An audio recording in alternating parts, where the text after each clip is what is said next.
great honor of defending this championship against a lot of great superstars, but you're different, Cameron. I know you're going to bring it.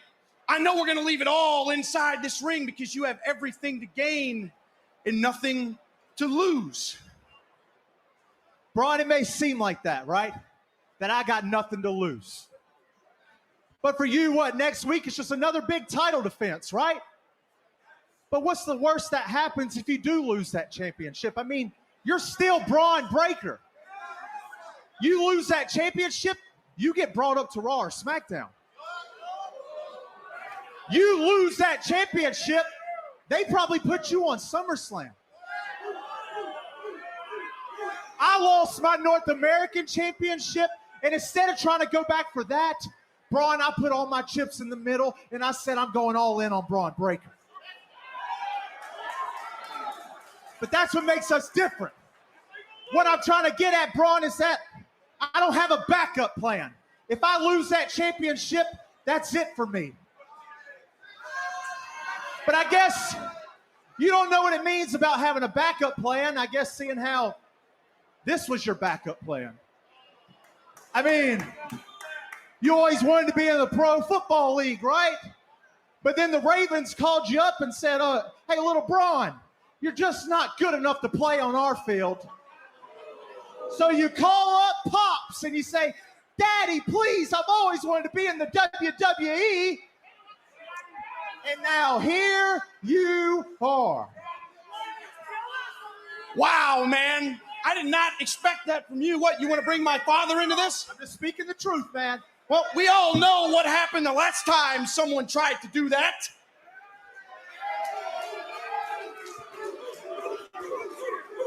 See, I thought this match was about respect. You can say whatever you want with your cheap suit and your phony smile. It's not going to change a damn thing. Because next week, Cameron Grimes is going to the moon. And you're not going to like what you find when you get there, because I'm going to spear you in half.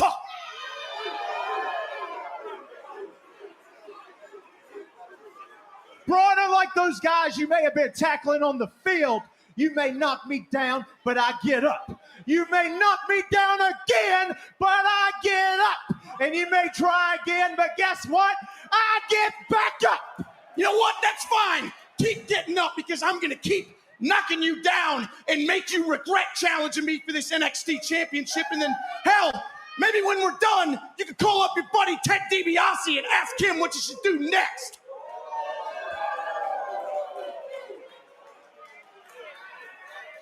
I'm bigger, I'm faster, I'm stronger. You get it, Braun? You're bigger, you're faster, you're stronger. We all see it. But what you don't have, and I'll say it till the air in my lungs runs out, you don't have heart, and you don't have my heart. But it's not your fault, Braun. It's just genetics. Your daddy didn't have no heart either.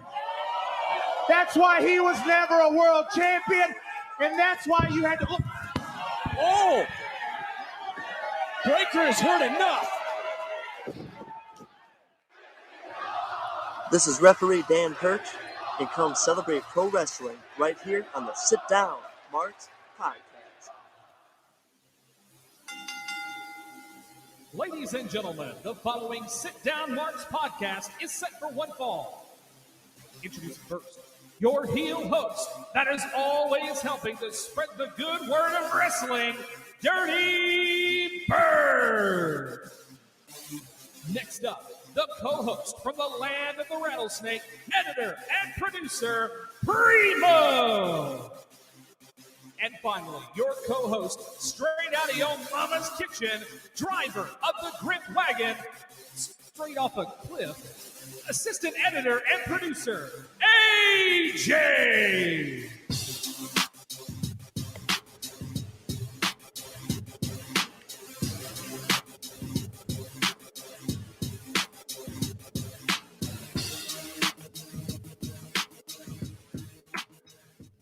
What's going on, everybody? Come on in, sit around. It's time to talk a little wrestling with you boys. The Sit Down Marks. It's episode number 70. Welcome, everybody. What's going on? Thanks for everybody for tuning in today. And also thank you to TW Ward, as usual, the voice of Memphis Wrestling, for bringing us in each and every week.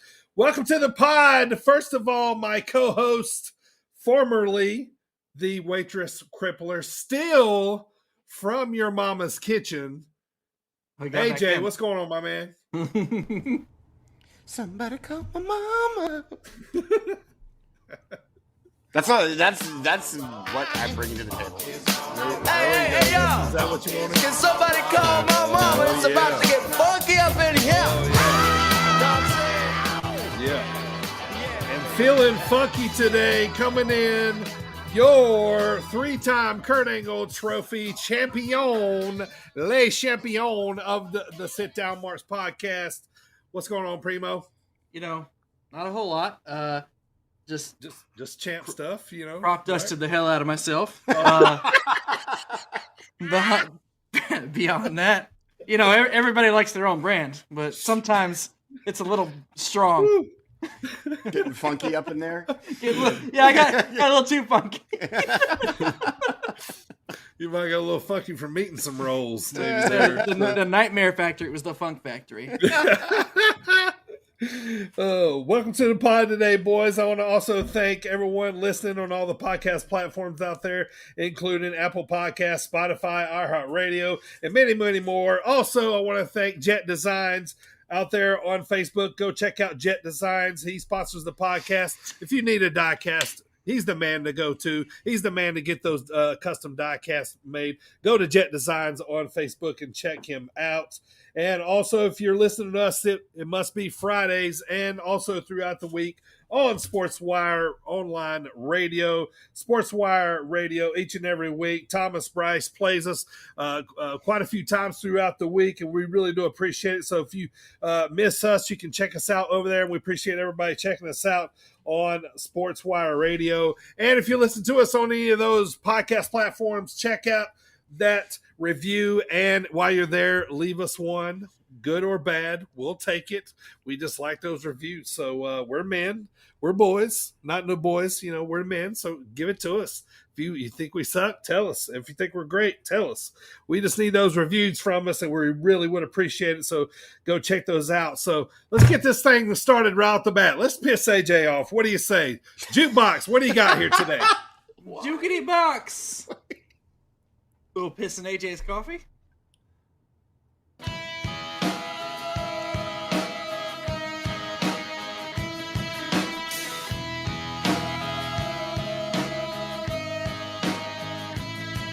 With your feet on the air, your head on the ground.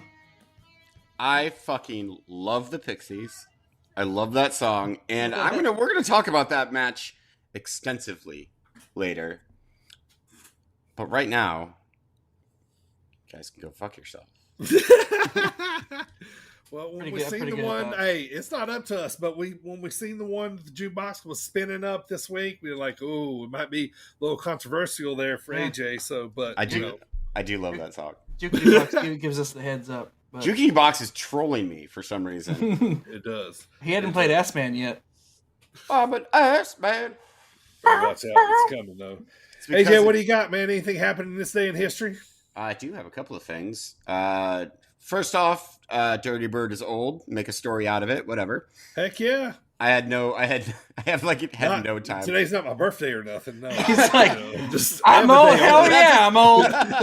I am, 7 days older than last time I talked to you guys. So fuck yeah. I talked to you this morning. I did find this story particularly interesting. So in 1986, by the way, today's June 29th for all you miggity marks out there. 1986. So this is from PW Insider. Pick up 6.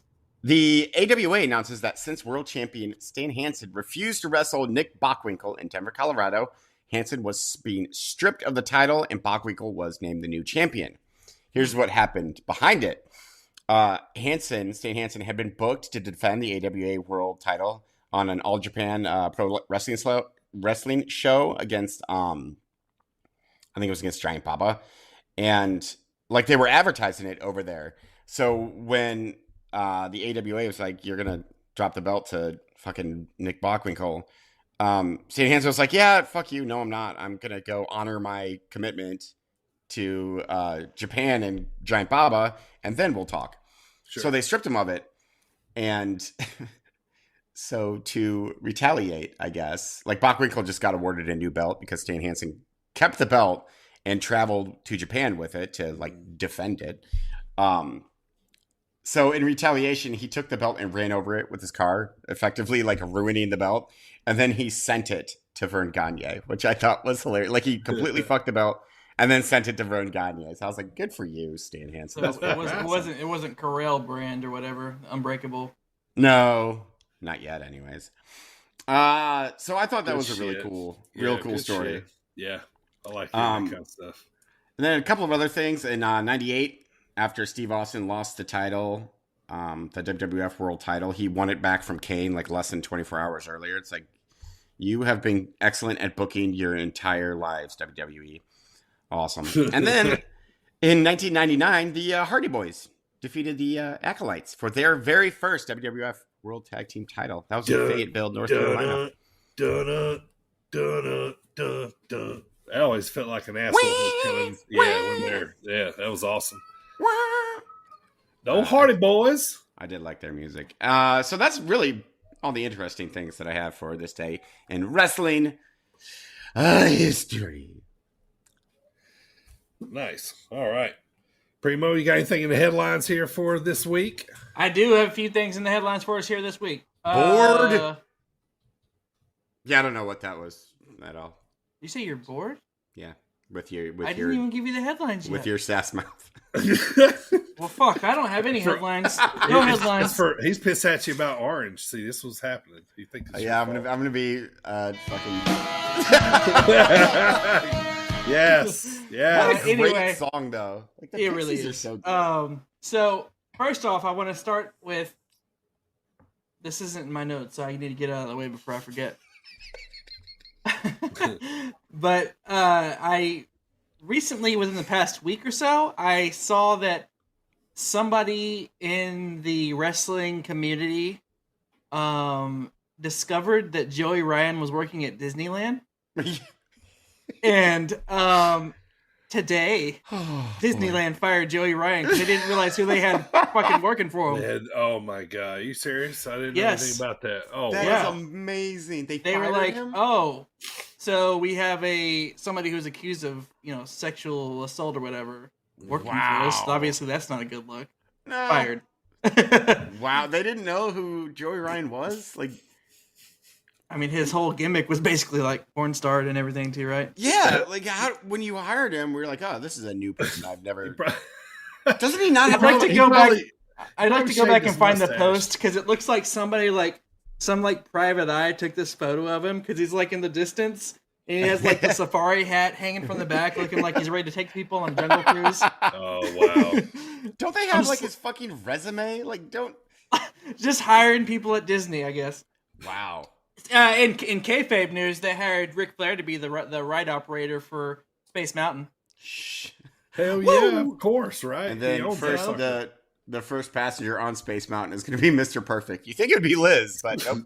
Mr. Space Mountain, oldest ride in the park, still has the longest line. That's right, baby. That's right. Oh, but yeah. So no, for real though, that's a crazy thing, right? Disney didn't realize who they had working for him. I mean, I don't know his real name. It probably isn't Joey Ryan. I don't know that for sure. I didn't look into that, but it's just crazy. After it was like put out there, some wrestling fan was like, "Look who the fuck's working at Disney," and they posted it online, and then Disney was like, "Oh shit," and they fired him. Yeah. Oops. Yep. So, man, social media, man. Social media. Yeah. Jesus Christ. So, moving on to what is in my notes. According to Tony Khan, Forbidden Door had $1 million in ticket sales and $5 million in pay-per-view buys. Outstanding. Whoa. Crazy, huh? Nice. That's got to be one of their highest shows ever. Oh, for sure. PW Insider put out the following message about Sasha and Naomi. For those who continue to ask, as of this morning, Sasha and Naomi remain listed on the active WWE roster internally. There has been no change in their status made internally since they walked out on Raw taping several weeks ago. neither have been officially released. Officially being the operative word there. Post Forbidden Door, obviously we'll talk about the results, but post Forbidden Door, Dax Harwood announced via Twitter that he has a separated shoulder as a result of the three-way tag match. Damn it. I did not know that. Oh, darn it. And They can't get hurt, man. They're so hot right now. And they're finally, on fire. Yeah, they really are. Finally, the last one is pretty neat, I thought. Or you could say pretty good. Pretty good. Pretty good. A new wrestling book based on the world of professionally rewind. Take two. Okay. A new wrestling book based on the world of professional wrestling throughout the pandemic is set to launch later this year. It's called Follow the Buzzards, Pro Wrestling in the Age of COVID-19, and is written by Keith Elliott Greenberg. It's going to be released on October 4th, 2022. The book will chronicle the highs and lows of professional wrestling during the COVID-19 pandemic and will include coverage of some of the most memorable, controversial, and polarizing moments from the last 2 years. His last professional wrestling book, called Too Sweet, was released in September of 2020 and told an in-depth look at the indie wrestling revolution and the world of indie wrestling as a whole. I will be Super purchasing cool. that book. Really neat. Yeah, I thought that was really neat. However, I will be skipping any chapter that's on the Thunderdome. You know it's going to be. It's going to be half the book. Just going to pass right over it. I mean, they got to talk about it a little bit. I mean, that was looking back though, they did what they had to do. Yeah. But still. Yeah. Fuck 'em. I mean, we all hated it, but it was the best they could do. Sure. True. Yes. Given the no arenas or stadiums were allowing any attendance, so. Yeah, I mean, it's not the actual Thunderdome that was bad. It was the show during the Thunderdome. I mean, maybe I'll be in the book. I was in the Thunderdome twice or 3 times. 2 times. They're going to be like in frequent flyer Primo. Always had his face obscured by a ring post. That's right. He did. Virtual. But yeah, so that is Primo. Today in the headlines on June 29th, baby. All right, it's time for a shout out here, boys. We got a message. All you got to do is message us on any of our social media platforms. Sit down, Marks, and let us know when and where you listen to the podcast, and we will shout you out on the pod. Robert from Florida, guys, says he listens to us at work. Found us from a random search on. I think he said Spotify podcast. I'm pretty sure. But I'd like to know what he searched for, just because I'm the one that puts in the tags. Sure. I want to know what worked. Like which one? Well, there. Maybe anybody in the future that sends us and finds out. There you go. Primo would like that information.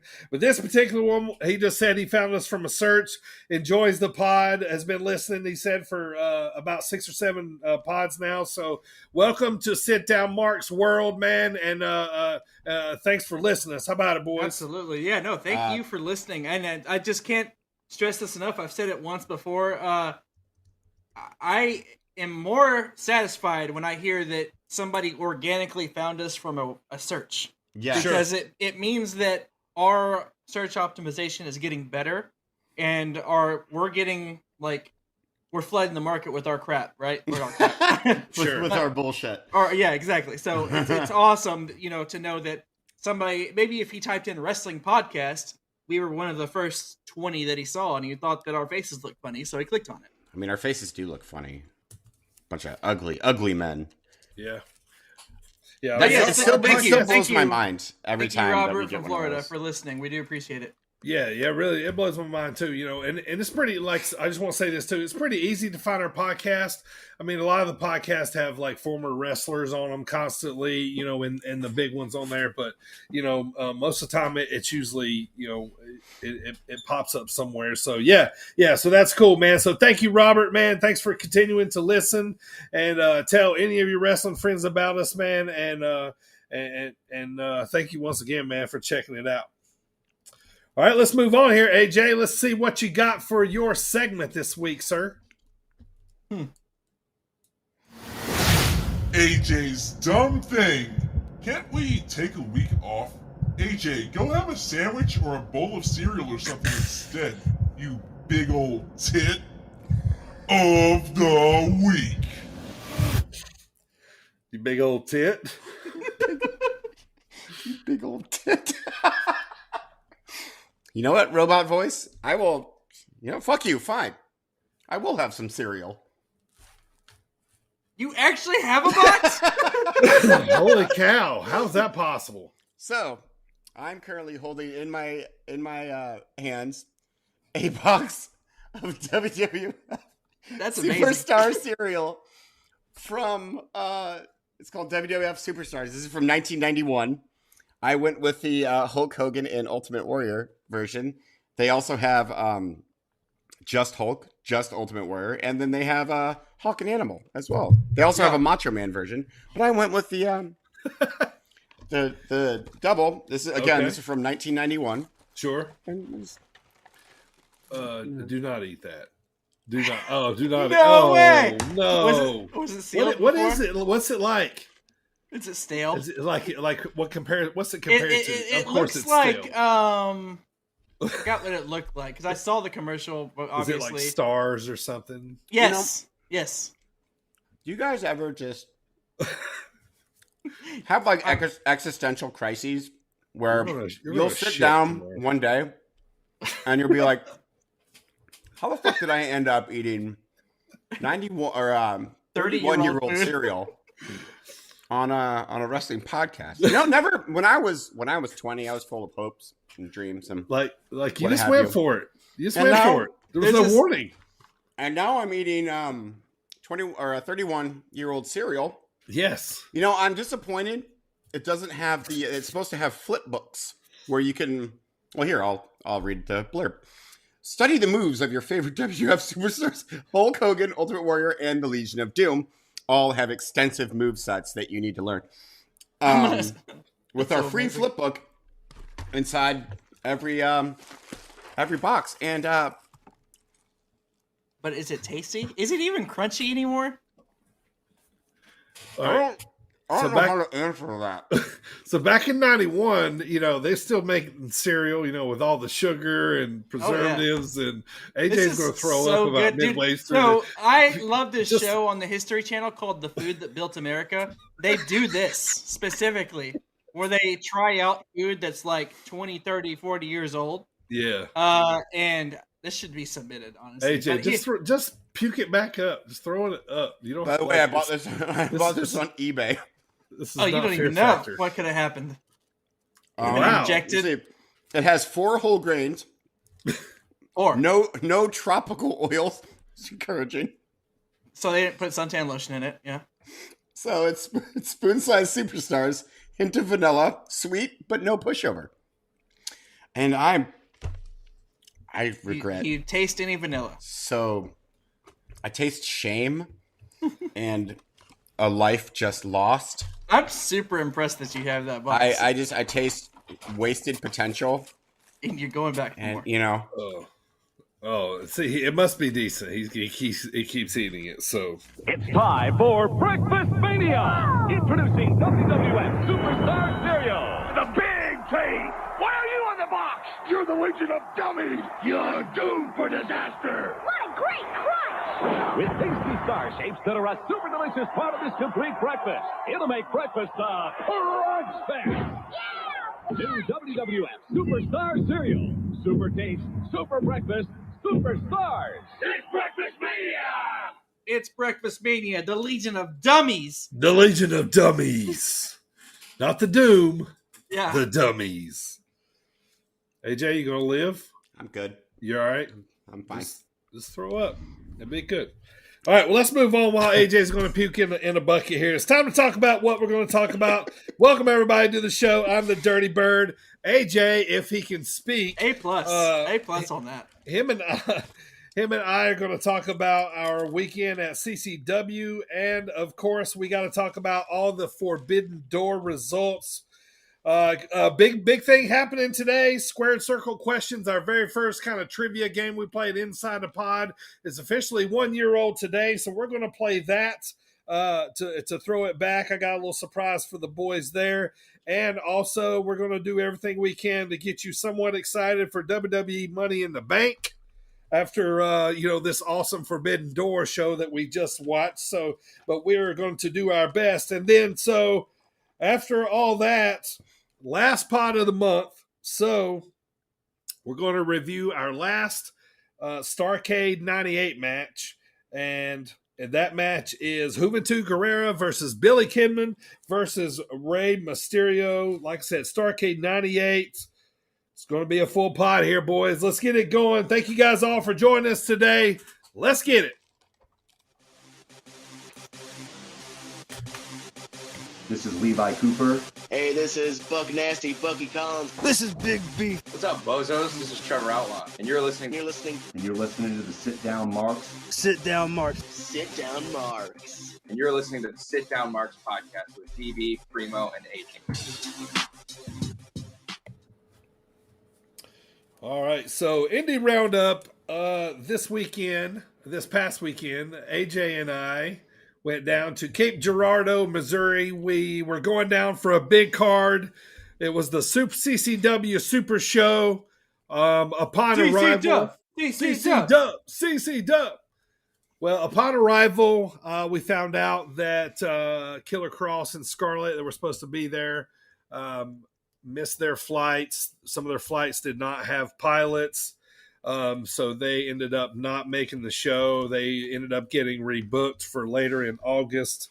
So they had to scramble and, kind of work out the card and everything. So, but it was still a heck of a card. We still had fun down there. It was a blast. We appreciate Jason and everybody for having us down once again. We got to take a picture with Chris Slammer and talk to him after being on the pod last week. So, and one of the coolest independent wrestling arenas. It was nice, man. It was really cool place. There was my second time there. AJ, it was your first, man. What'd you think about CCW? So at first I thought it was going to be in a school gym, but no, this is it's almost like a dedicated arena, and it was a really cool setup.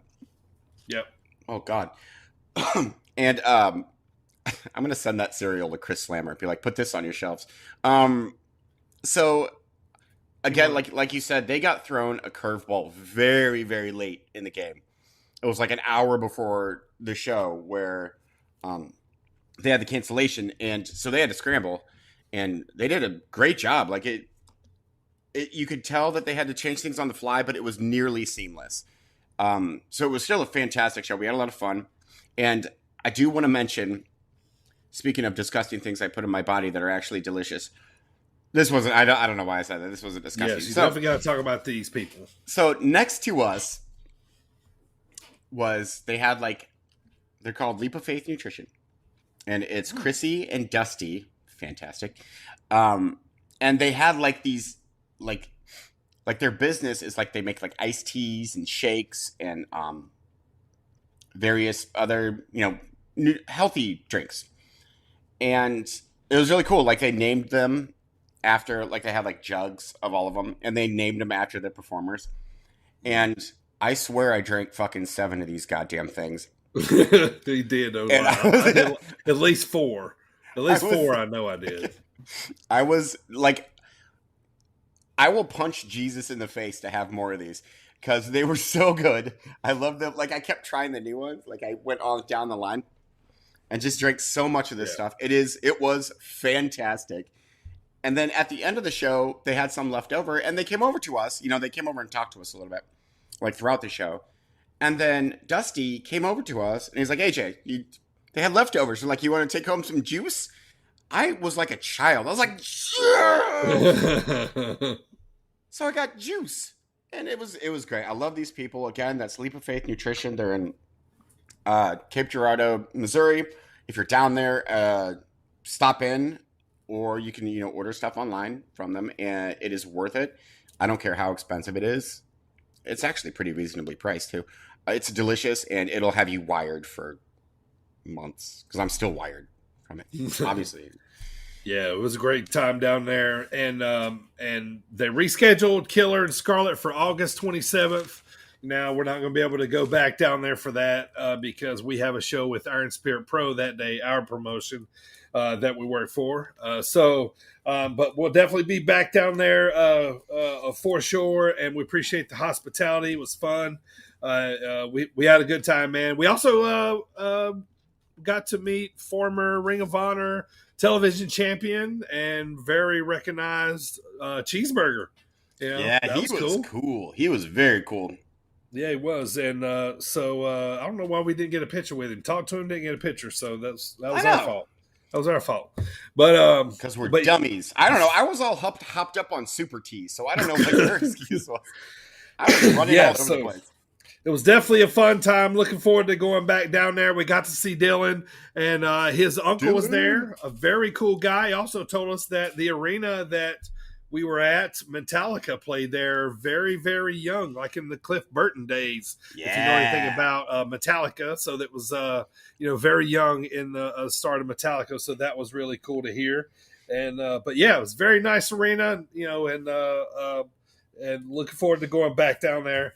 And then coming up, we're going to be talking about here pretty soon. We're going back down to back up to Zawa, July 9th in Sterling. They have announced that it's going to be an outdoor show. Unless it's some bad weather, then it's going to be inside again at the Moose Lodge there in Sterling. So looking forward to that one. They're starting to announce some matches, so we'll be talking about that.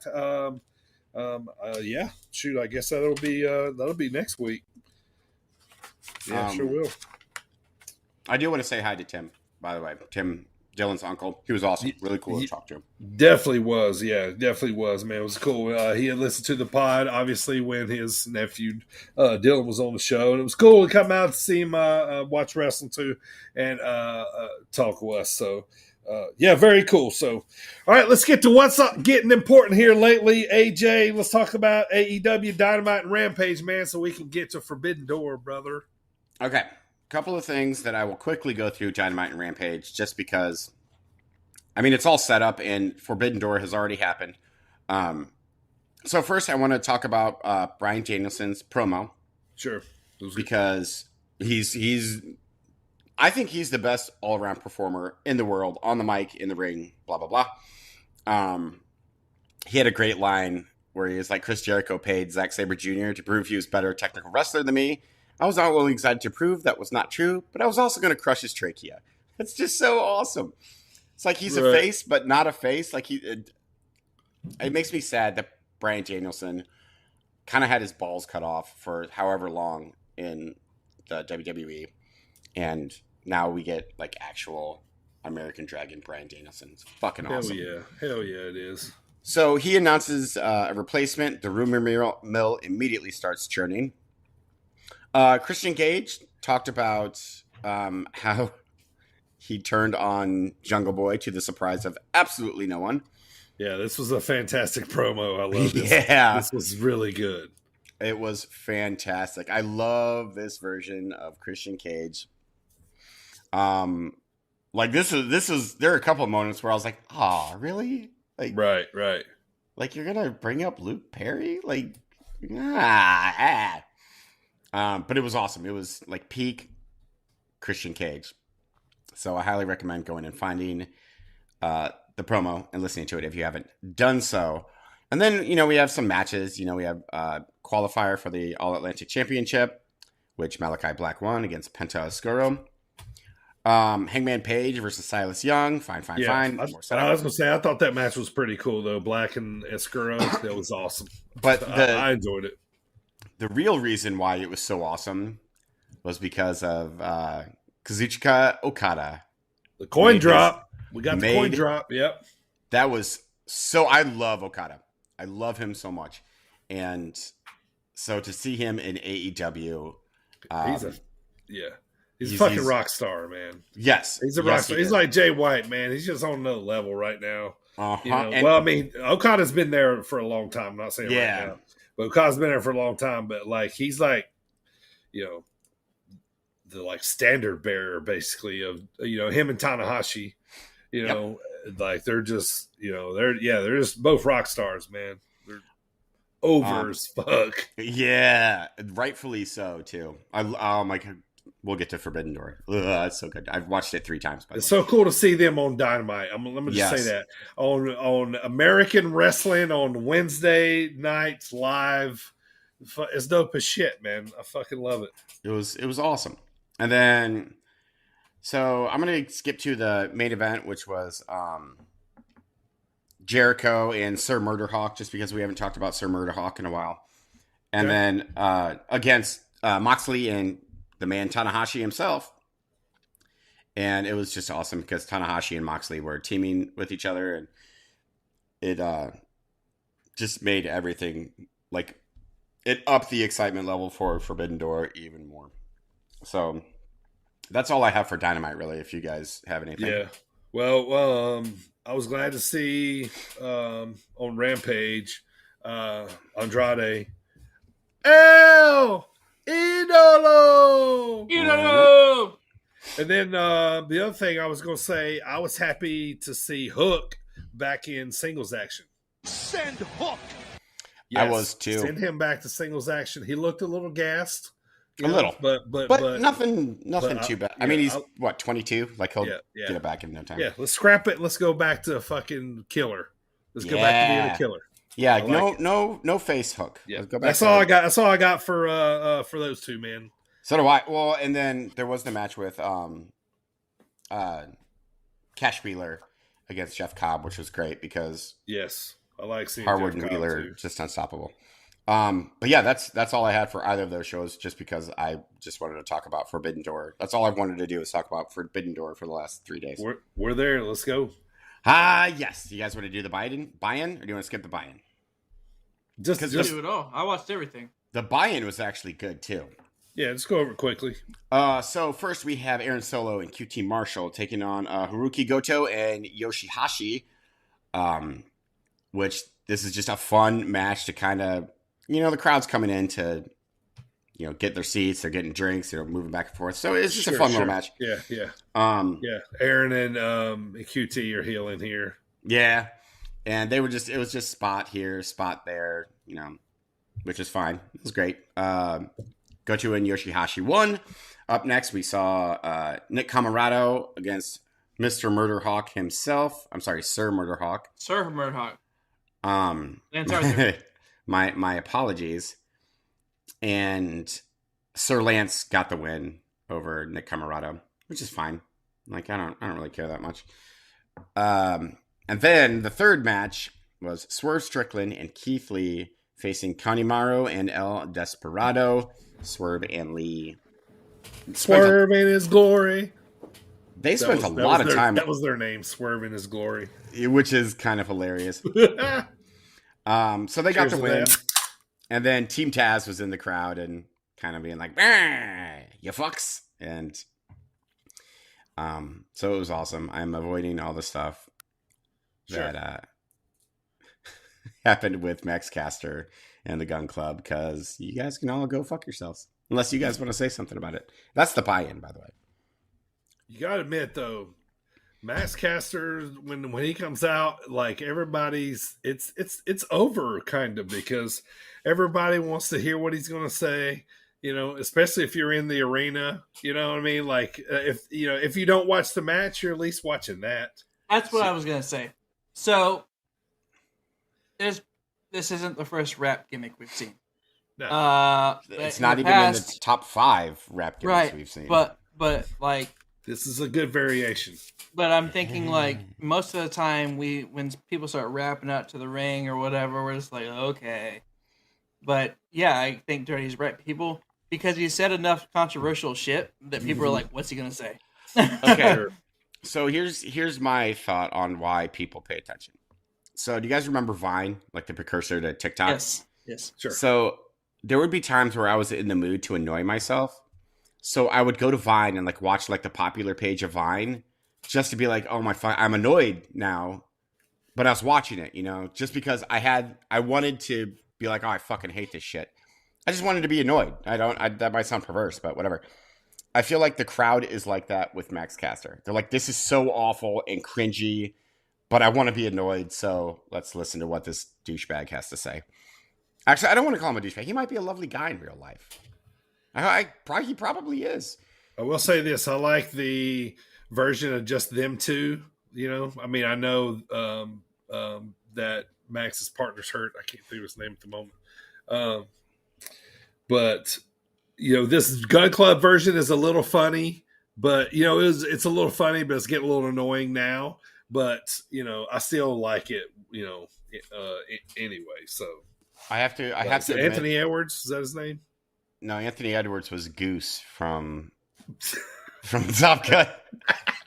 Anthony Bowens. Anthony Bowens. There you go. Talk to me, Goose. So Anthony Hopkins and Max Caster. Yeah. Way off. So we're going to go ahead and kick off. Let's go. Forbidden Door with, in my opinion, the most annoying match, but it was still good. And that was Chris Jericho, Minoru Suzuki, and Sammy Guevara versus Eddie Kingston, Wheeler Yuta, and Shota Umino. What do you guys think? Go ahead, Primo. It was okay. I mean, it was a good match to prep you for what was to come. But I mean, I have really no opinion on this one other than it was cool to see all those people in the same ring. The only thing I was kind of confused about was Minoru being on Jericho's team. Yeah, I didn't get that either. Right, but beyond that, I was just like, okay, because Minoru is a heel first. Right. Yeah. Right, and which I get, but he has no alignment with Jericho. No. They just they wanted to stick him in there somewhere, I guess. So, yeah. It was okay to start. Yeah, knowing what we knew about it later, it was yeah. I didn't mind Suzuki being on Jericho's side because the way I in my head pictured it. So I play a lot of video games, and there's this character in a lot of Final Fantasy RPGs called Yoshimitsu, and he's like this swordsman guy, and he'll fight for whoever pays him the most. Yeah. So that's how I picture Minoru Suzuki. He's like, yeah, whatever. I'm on my own team, but yeah, sure. If you pay me, I'll do whatever you want me to do. Mr. Blade. So it was fine. I like Kingston. I like Suzuki. I like Yuta. So it was an appetizer. Yes. Sure.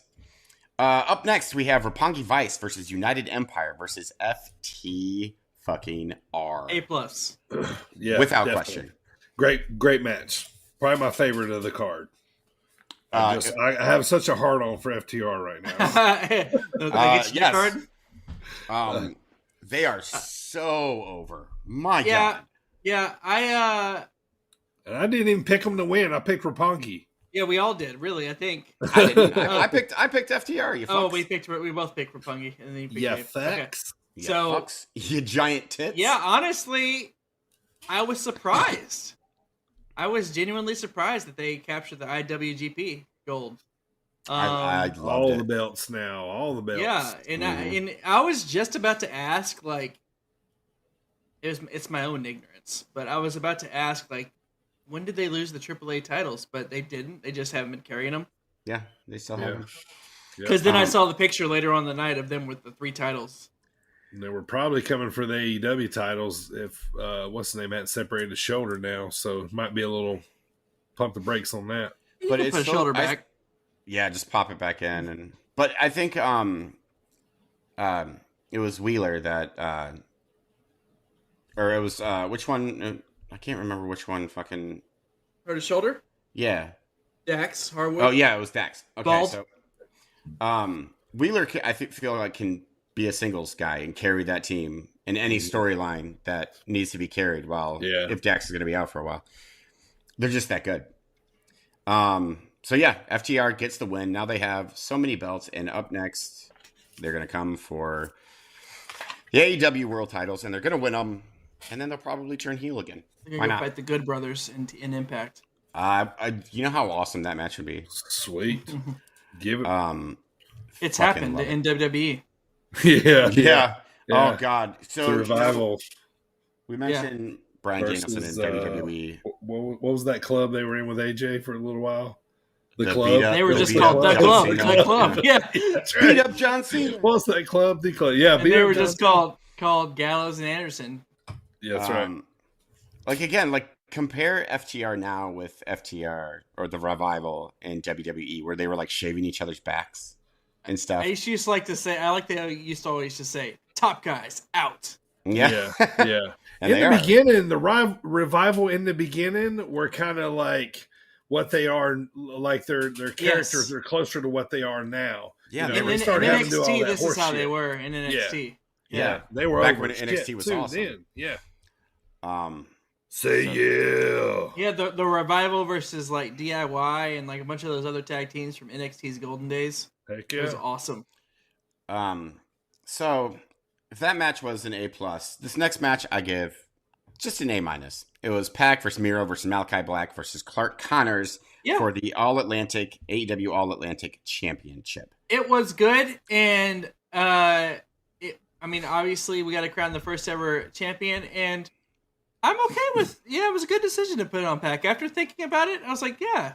You know, originally I said Miro, but then I was like, you know what?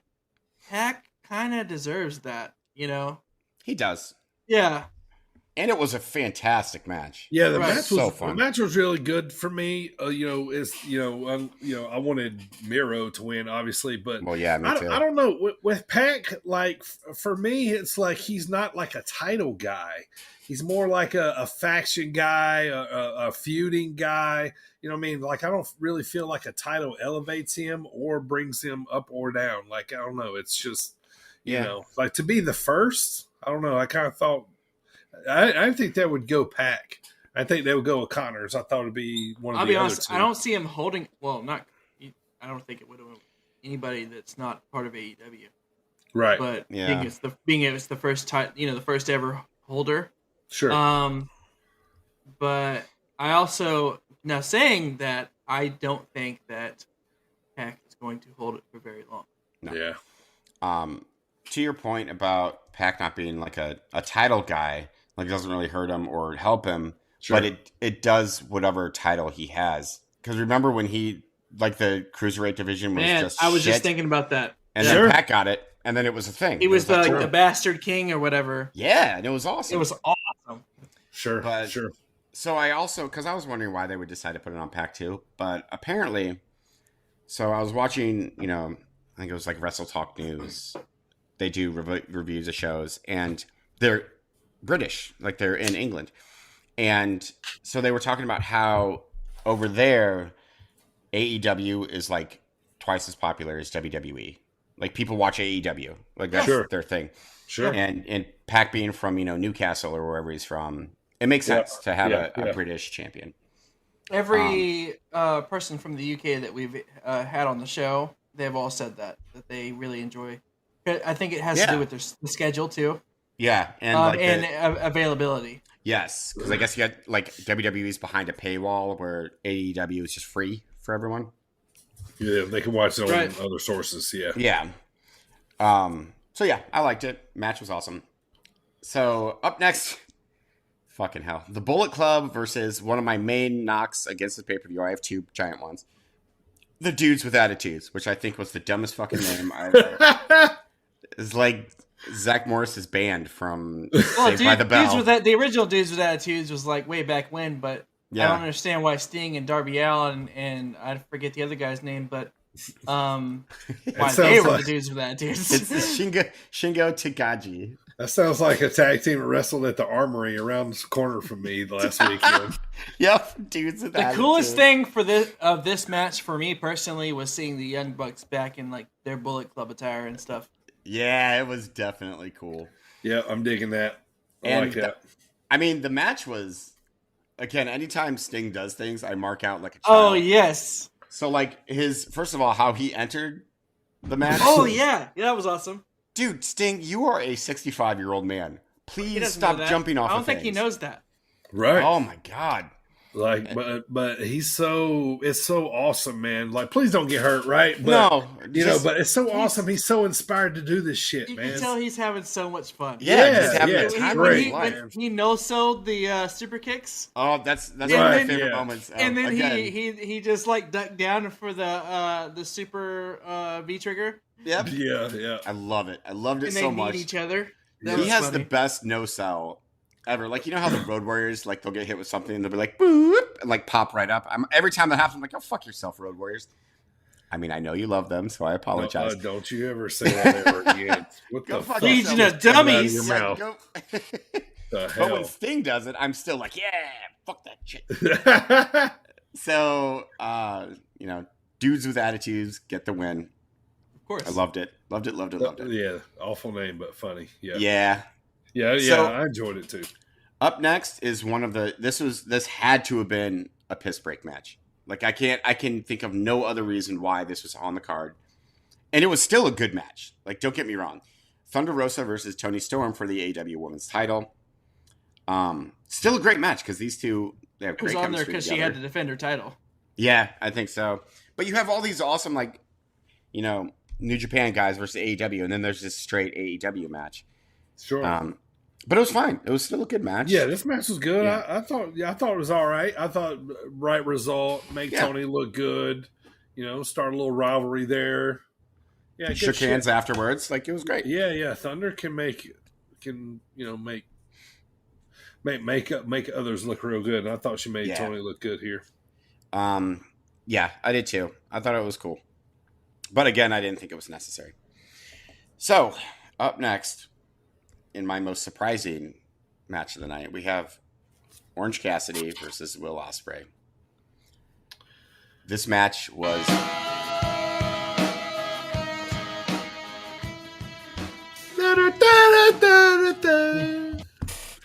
Except a little fish. Proceed. And there's nothing in it. And you ask yourself. This match. So what? Did you enjoy our orange match? Is that what you're about to say? This match was fucking brilliant. Will. I fantastic. Loved it. It was so good, man. Will's so good. It was really, really, really good. Like, you expect a Will Ospreay match just to be awesome, and they always are. But Orange Cassidy brought it. Like, he really did. He showed that he's not... If they ever get rid of the comedy gimmick with him, he will be solid. Because he spent the whole match basically just trying to show that he could go with one of the best wrestlers in the world. And he kind of did. Like, it was great. Yeah. He got his funny stuff in a little bit, just enough. But, like, you know, I took him just enough. Yeah, I thought he was a little more serious, you know, on this one. And, yeah, I thought it was great, man. I thought it was great. I totally enjoyed this one. Me too. A lot.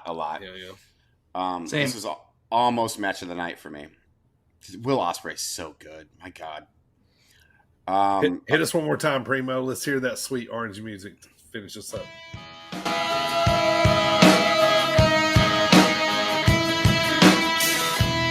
I'll play to the words, yeah. You know, that's one of the first songs. Draw this track and spin it. Yeah. It's one of the first songs I ever learned how to play on guitar, by the way. Nice. Yeah, the Pixies. Where's my mind? I figured that would be Karma Police by Radiohead. It's fucking hard. I've tried.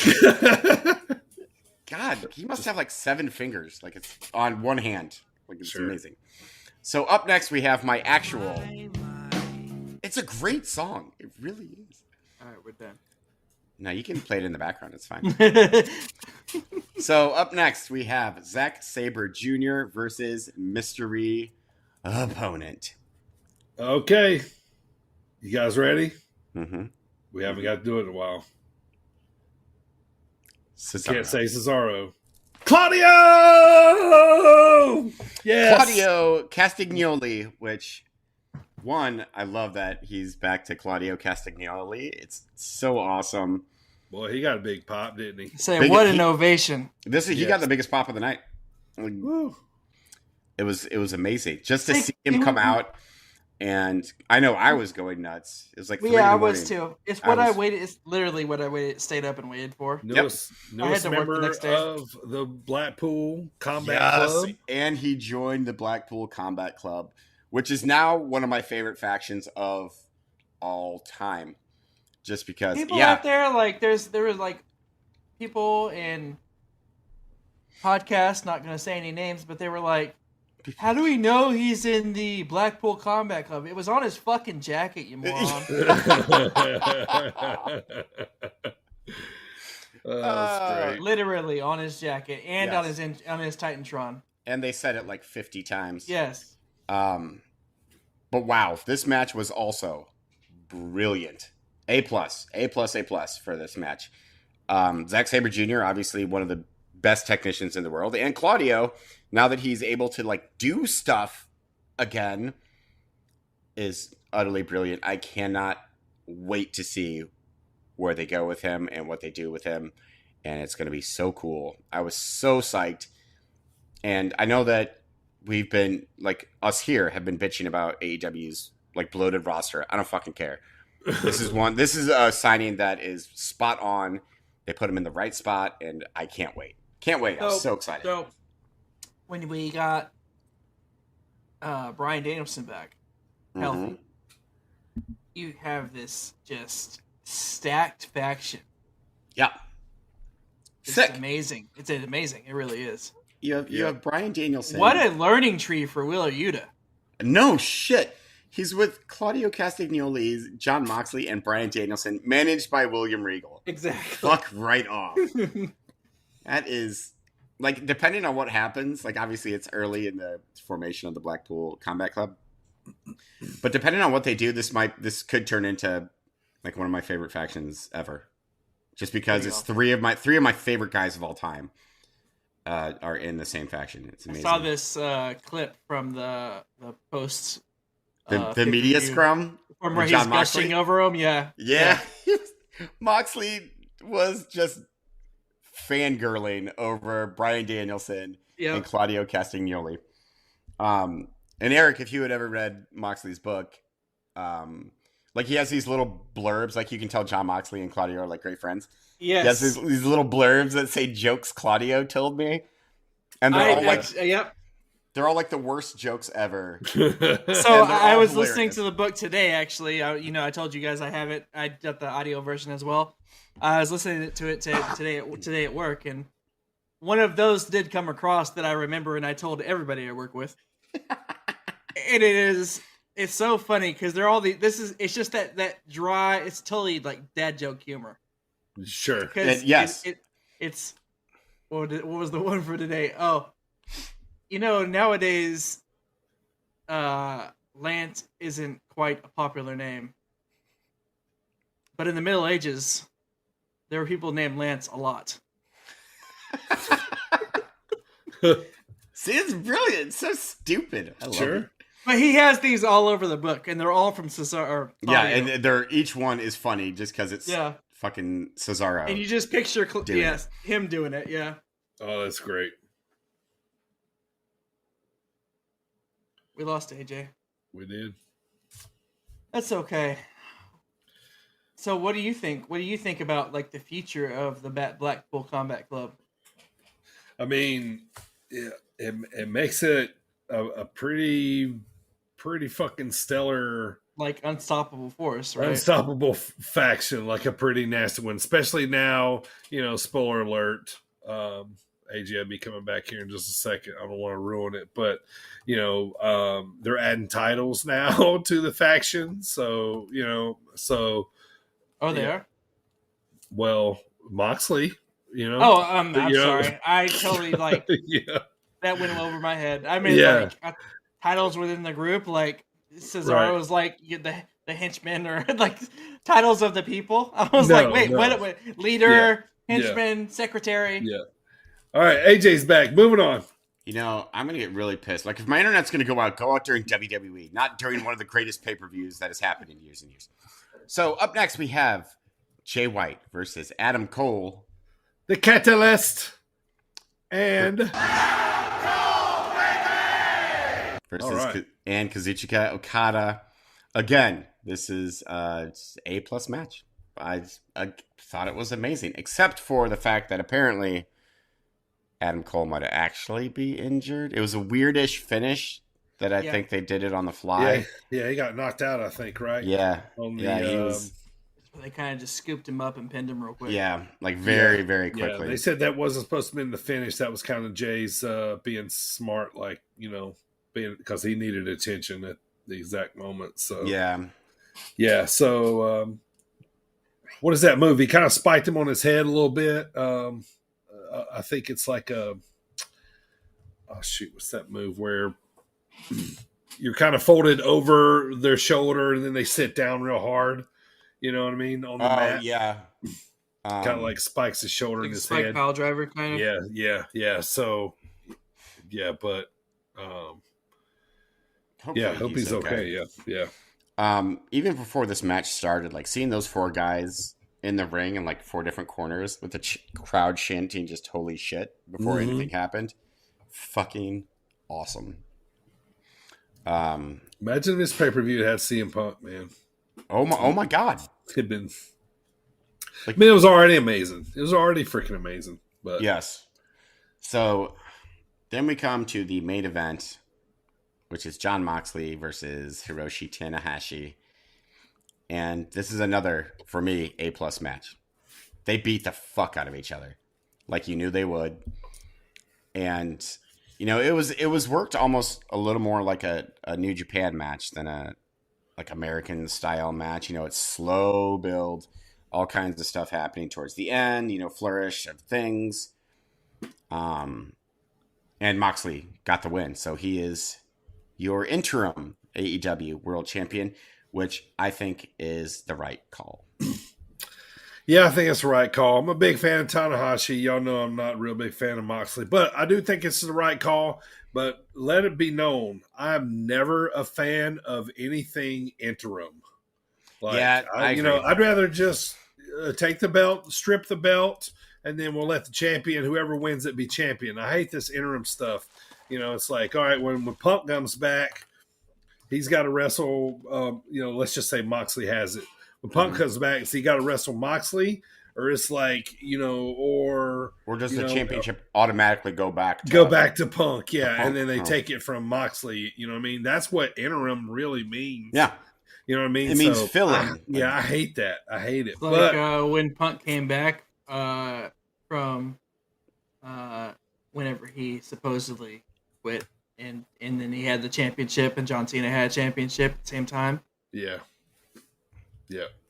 So I'm not a fan of it, but I do think this was right call, and I did enjoy this match. I thought the match was great because they they have such a history in New Japan too. Yeah, and, they do. You could tell they respected the hell out of each other, and they did it at the end of the match too, where they had shows of respect. And so up to this point, I believe I don't know when I texted you guys, but I was like, am I exaggerating when I said this is one of the greatest pay-per-views I've ever seen? Let me see. I had just laid down in bed, so that's why I didn't respond. Yeah. I mean, it was, but it was at 10:51 p.m. Okay, sure. Yep. It's the best all-around pay-per-views you've ever seen. Literally said that's exactly what he said. Yeah. Until the wet fart of the fucking ending. Must be that last 9 minutes of that hour. So I will say this now. I've been saying this to my brother for weeks now, ever since the Jericho Appreciation Society formed. I've been saying, you can't say it yet. You can't say I told you so yet.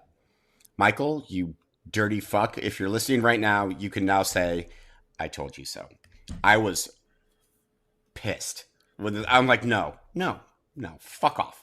I don't care. Jericho Appreciation Society, Sammy Guevara, go get fucked. Go away right now. I was angry at this, and it soured a lot of what had just happened for me. I was very angry. Like, I don't know. Like, I feel like we could have done something else. Like, you know what I mean? Like, you know what I mean? But I was still like, all right, this is how they're going home. Okay, whatever. Everything else has just been awesome. So anything else would have, like, bring Punk out. Just bring him out. Just have him acknowledge Moxley or something. Just anything except for the fucking Jericho Appreciation Society coming out to beat down the Blackpool Combat Club. We were in Chicago, so yeah. I mean, blood and guts. I'm glad you said that. I'm sorry, I didn't mean to cut you off. No, go ahead. But I had this in my head like all week, and I wanted to talk about it here on the pod. Forbidden Door, right? So obviously we know it was AEW and a AEW/New Japan Pro Wrestling co-promoted event, with the whatever you call it, the parent partner being AEW in this. Mm-hmm. Do you think so? Chicago is known, and we all know this. We've voted on top wrestling cities before, but even without our opinion, Chicago's known as one of the top wrestling cities. Mm-hmm. But do you think this event would have got over the same in like Lincoln, Nebraska? Yeah. I do. Or anywhere else, like any small, any other venue that wasn't like one of the known wrestling towns. Yes, Yeah. I do. I think it was that good. Yeah, I think it was a star-studded, they would have sold that out wherever they went to. The reason I asked that is because you have Chicago, Sure. whether it's Chicago, Philly, New York, wherever, Yeah. those fans Uramith. know who a lot of these people are. Sure. Yeah, that's true. Sure. You go to some of these other small places, you might even go to Austin, Texas, Right. to their venue, and some of those fans might be like, who are these guys? I think that AEW fans generally have a broader appreciation for like worldwide They wrestling. come from the indie scene. So, Yeah. Sure. Yeah. I mean, I definitely do. And plus, when they booked Chicago, there was the idea that Punk was going to be champion going into this. Well, yeah, of course. You know what I mean? So there's no reason to have it there. Definitely the right move. Oh, for sure. Yeah. But I do think that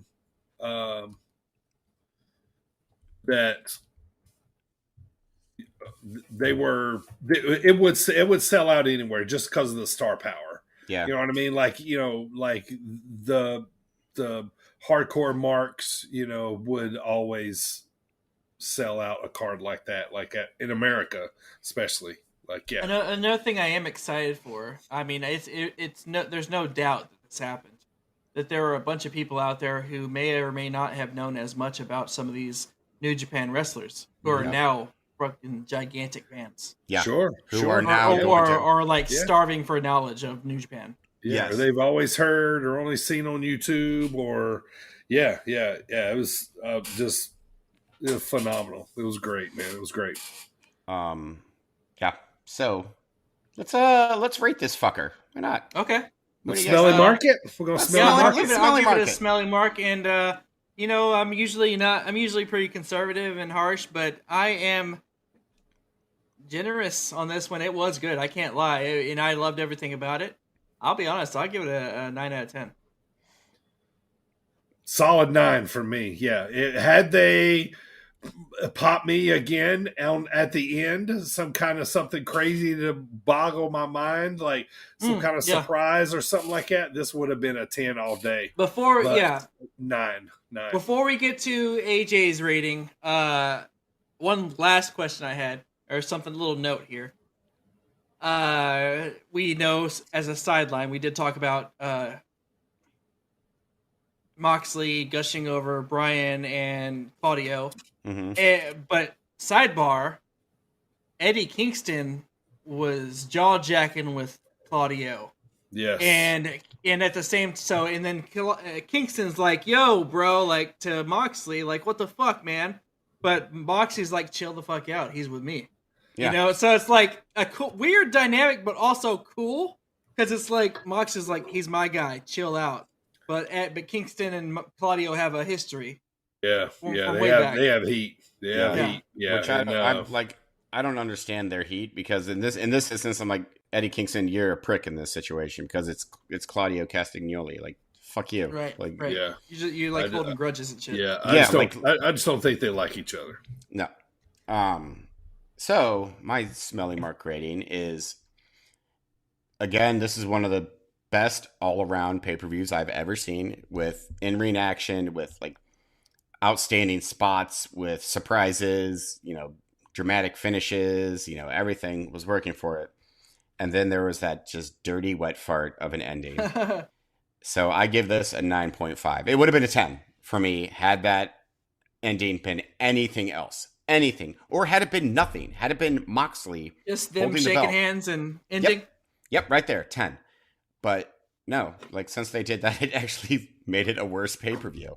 I feel like they felt like they had to do something to build a story for Blood and Guts. The upcoming Blood and Guts, yeah. But they didn't. I haven't heard a single positive thing about that ending. No, but anywhere I look, it's beyond that, it was a phenomenal pay-per-view. Coming into it originally, before I saw the full card, I was,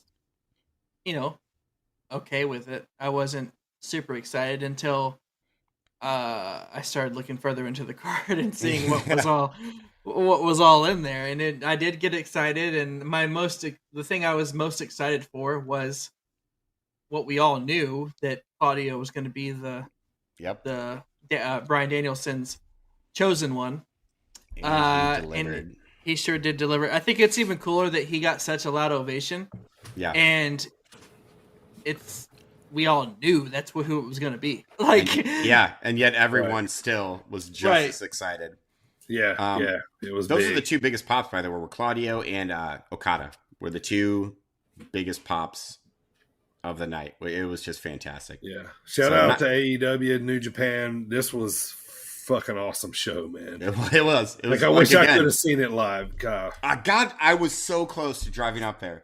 I got off work because I was set to get off work at 5:00, and then I was going to sprint up there to try and get something, and I just couldn't pull the trigger because I got done a little bit late. So I was like, okay, the first, By the time you got parked to a sold out show at the United Center, it'd probably been 9 o'clock before you got in there. Yeah, it would have been 3/4 of the way over. So I am pissed about that. So last week I covered a headline about Tony Khan kind of thinking about making this an annual event. Now that it has taken place, what's your guys' thoughts on that? Please. Yeah. Right. Yes, please. Yes. Yeah. It's like a super show every year, where it's I'd like to see next year do it in the Tokyo Dome. Who do you think benefited more from this? AEW or New for sure. AEW for sure. I don't know. I think both of them. I think no. AEW had fucking Japan's top stars on their card. That's a good you know what I mean? But I think they elevated each other. I mean, they did, but AEW got the bigger. I think deal. from money wise, AEW, but from a consumer standpoint, I think New Japan. Might have, can you imagine this in front of 100,000 people in the Tokyo Dome? How fucking awesome that would be. Yeah. I'd like to see next year, maybe some New Japan guys win an AEW title. It was kind of one-sided. That'd be wild. And that's in that way it was kind of predictable. I knew that an AEW guy was going to win be the first winner of the Mid-Atlantic Championship, and I knew Moxley was going to win, and all that stuff. Yeah. So that none of that was a surprise to me, but at the same time, even if you kind of knew the outcomes, they were still amazing matches. Yes. Yeah. Yeah. It was fantastic. It was great. All around one of the best shows. I'm going to watch it again probably this evening because it's all around one of the best shows I've ever seen. All right, Primo, if you're ready, man, let's do some Impact Wrestling and NWA. And some Indwa Power. So, Impact Wrestling, we have Josh Alexander defeating Diener by submission. Cody Diener. Cody Diener. Yeah, by he's submission. In Violent by Design. BBD. Yep. BBD. So it was just a match. One of those, Impact is still one of those companies where the world champ still does matches on the weekly show. Sure. Anyway, what a concept, right? Right, exactly. Put your champion on TV. Weird. Right. Next up, we had. So remember Slammiversary? We had America's Most Wanted come out and cheers with Good Brothers and Briscoes. Yep. Well, now James Storm appears to be aligned with the Good Brothers and the Briscoe. They all seem to be on the same side as they're now feuding with Honor No More. They had the main event actually was a 6-man tag with Honor No More actually defeating James Storm and the Briscoes, but at Against All Odds, they're looking at having like, I think a 5-on-5, a 10-man tag. Yeah. Which is pretty neat. So I guess, Chris Harris isn't really going to participate, but no, I kept thinking he was going to come out, maybe sometime at the end of the show or something, but yeah, no, it looks like not, who knows? And then finally, we have Sami Callihan and Moose's feud seems to be far from over. Moose attacked Sami after his match and then smashed him with chair shots and threw him through the announcer's table. And then it gets announced that the Clockwork Orange House of Fun is making its return to settle this feud at Against All Odds. That'll be fun, although it's, that'd be a good reason to watch. What is it on Impact Plus? Is that one of those that's on Impact Plus? Yep. Yeah, usually nothing happens on that, but, they got to blow this thing off here pretty soon, maybe. Right. I'm guessing, but, Sammy's back, man, full heel. His hair's all crazy again, and, I'm liking this feud, the angle of revenge from Sammy because, Moose hurt him and that kind of stuff. Yeah, but it's missing a little eventually, something. And also it's like, you got to play it out, but because obviously it kind of needs to happen. Because otherwise we'd be like, you remember when Moose hurt you? What happened? So, right, yeah. But beyond that, I'm ready for both of them to, do this and then do what they need to do. Agreed. So, next, you think Sammy goes like after the belt next? Or one of I mean, him and Josh Alexander, they've wrestled each other on the Indies. They know each other very well. I think that would be an awesome feud. Not to take the belt off of Josh, but that he would be a great opponent for him. Yeah. But I agree. I am ready for Sammy and Moose to go ahead and clash and get this thing over with. Obviously, like we said, it needed to happen for closure purposes. But beyond that, it's coming to the end of its life. Yeah, agree. Moving on to NWA Power. So Matt Cardona came out with his arm still in his sling, because he had his surgery. Sure. And he vows to come for his title when he returns because he was technically never pinned or submitted. All he did was hand his title over to Billy Corgan. Matt says the Cardonas are stronger than ever and calls VSK the future of the business. He notes that Mike Knox should be in the title picture currently, while Matt is out injured.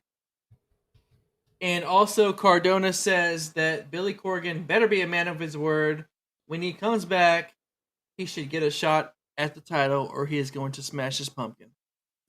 He didn't say that last part. But I did. Oh, did he not? Oh. No. Wow. Okay, so I was about to be like, okay, that was really fucking clever. That was me.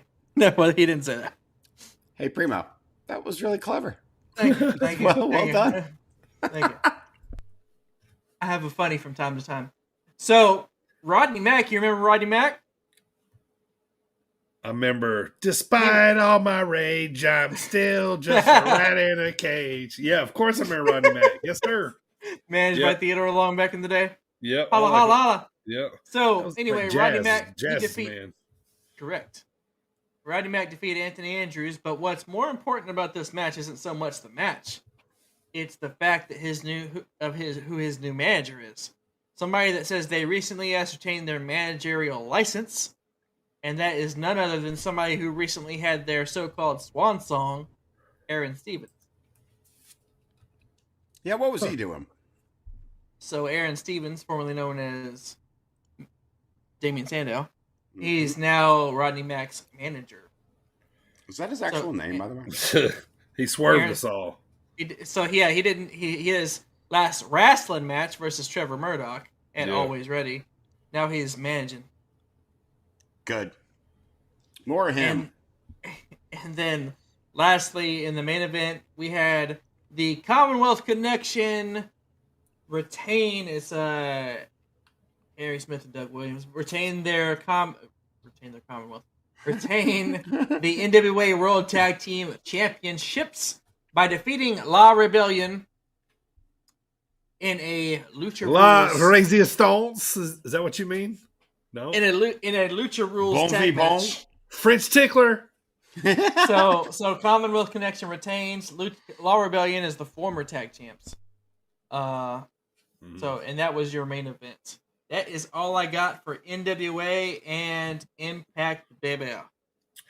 Thank you very much, sir. Let's hop on over to WWE as we are on our way to Money in the Bank. That is going to be coming up this weekend, this Saturday in Las Vegas, Nevada. But before we get there, let's talk about what happened last week. SmackDown. Smacking it down, baby. Attaboy. Was in Austin, Texas. Woo! It's yeah. the new venue. Down there in Primo's neck of the woods.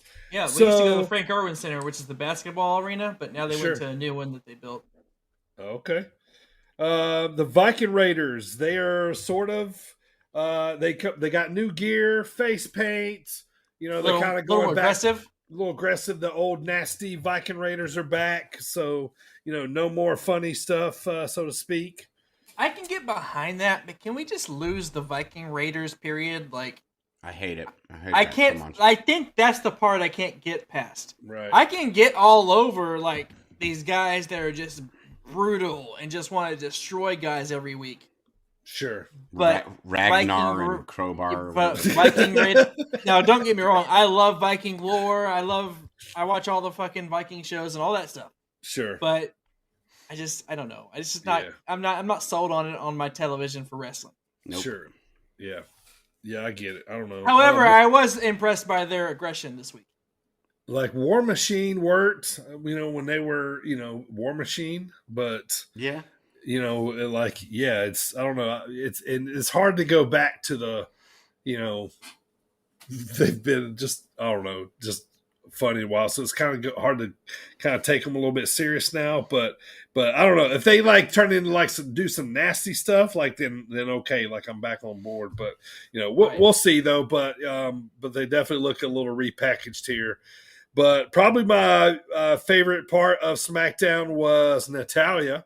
She comes out dressed like Ronda Rousey, pushing a stroller, dragging a stroller around. She comes out, takes a lot of verbal shots at Ronda, and obviously Ronda comes out with, I'm not lying, this is probably the best mic segment Ronda's probably ever had here. She looked very comfortable, and she took a lot of zingers at Natty. Some of the couple things she said was, "I'm sorry, is that you, Natty? I didn't recognize you with your rack not out." So as she usually has her tits all pushed out. I saw a tweet that she put out saying something about she's not as fake as all that Botox in Natty's face. Right. Yeah. She's out chasing clout, that kind of stuff. But yeah, so this was good to kind of put some more steam on their match that's about to be blown off here pretty soon. But moving on SmackDown, the Maximum Male Models by Max Dupree. Next week, AJ loves that part. Next week, they will be debuting possibly to titillate your juices and guilty pleasures. How you guys feeling? Like the lighting wasn't right. I just like how every week it's Adam Pearce's fault. Yes, yeah. They keep pushing it off. It's kind of funny at this point, but yeah. So, and the funny thing too is like when Max Dupree's talking to Adam, he's always like three he's like right inches here. away from him, yes. like in his neck, in his face, like always. So that's kind of funny. You can smell his breath and everything. Oh, yeah. I'm like COVID. And then main event. Here we go. We got the Usos. 'Cause you're the twos and we the ones. Actually loses to Drew and Sheamus, who was told if they win this match, they would qualify for Money in the Bank, and they do so. So the Usos, outside of title matches, kind of been on a little bit of a not so much of a win streak lately. A lot of a losing streak. Sure. Yeah, so it's a little weird. I mean, like it's Drew and Sheamus. I mean, why are Drew and Sheamus tagging together? Because they had to. That was part of the storyline there. Yeah, they had to work together to be able to get their spots on Money in the Bank. Because never mind. Actually, never mind. I'm just. I'm not even gonna. Nope. Moving on. So Drew and Sheamus were feuding. Adam Pearce put them together and said because they both wanted a spot in Money in the Bank. So Adam together said, "Look, if you guys go and beat the Usos, which they didn't think they would because the best tag team in the world, and they did. So sounds awfully bar-ish. There you go. Last week they had a match, like they had a singles match. Yes. Drew and Sheamus did. And they had it was a double count out or double DQ or something like that. And which ended up putting them in the Money in the Bank match because they neither won or lost. Sure. And I guess this was a way to tie up that loose end. Sure. All right, so moving on to Raw. Yeah. Moving on to Raw, Laredo, Texas. Finally, John Cena is here.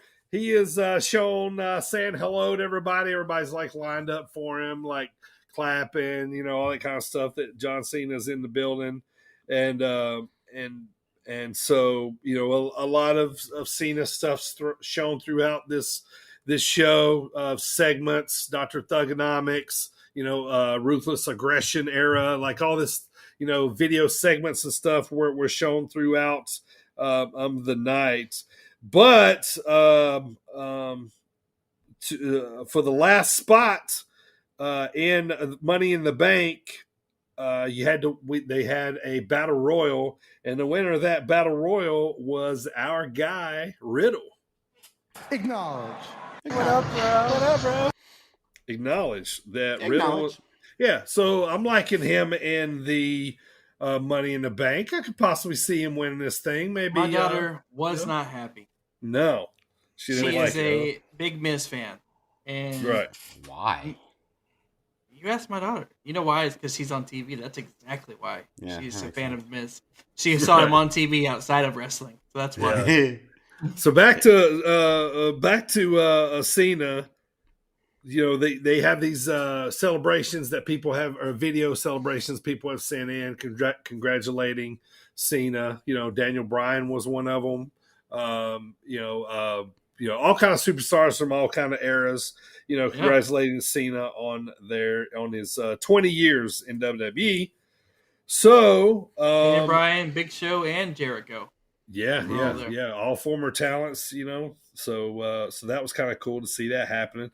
But kind of probably my favorite part of outside of Cena coming back was Theory comes face to face with John Cena, cuts an awesome promo on John Cena right in front of his face when John was going around saying hello to everybody.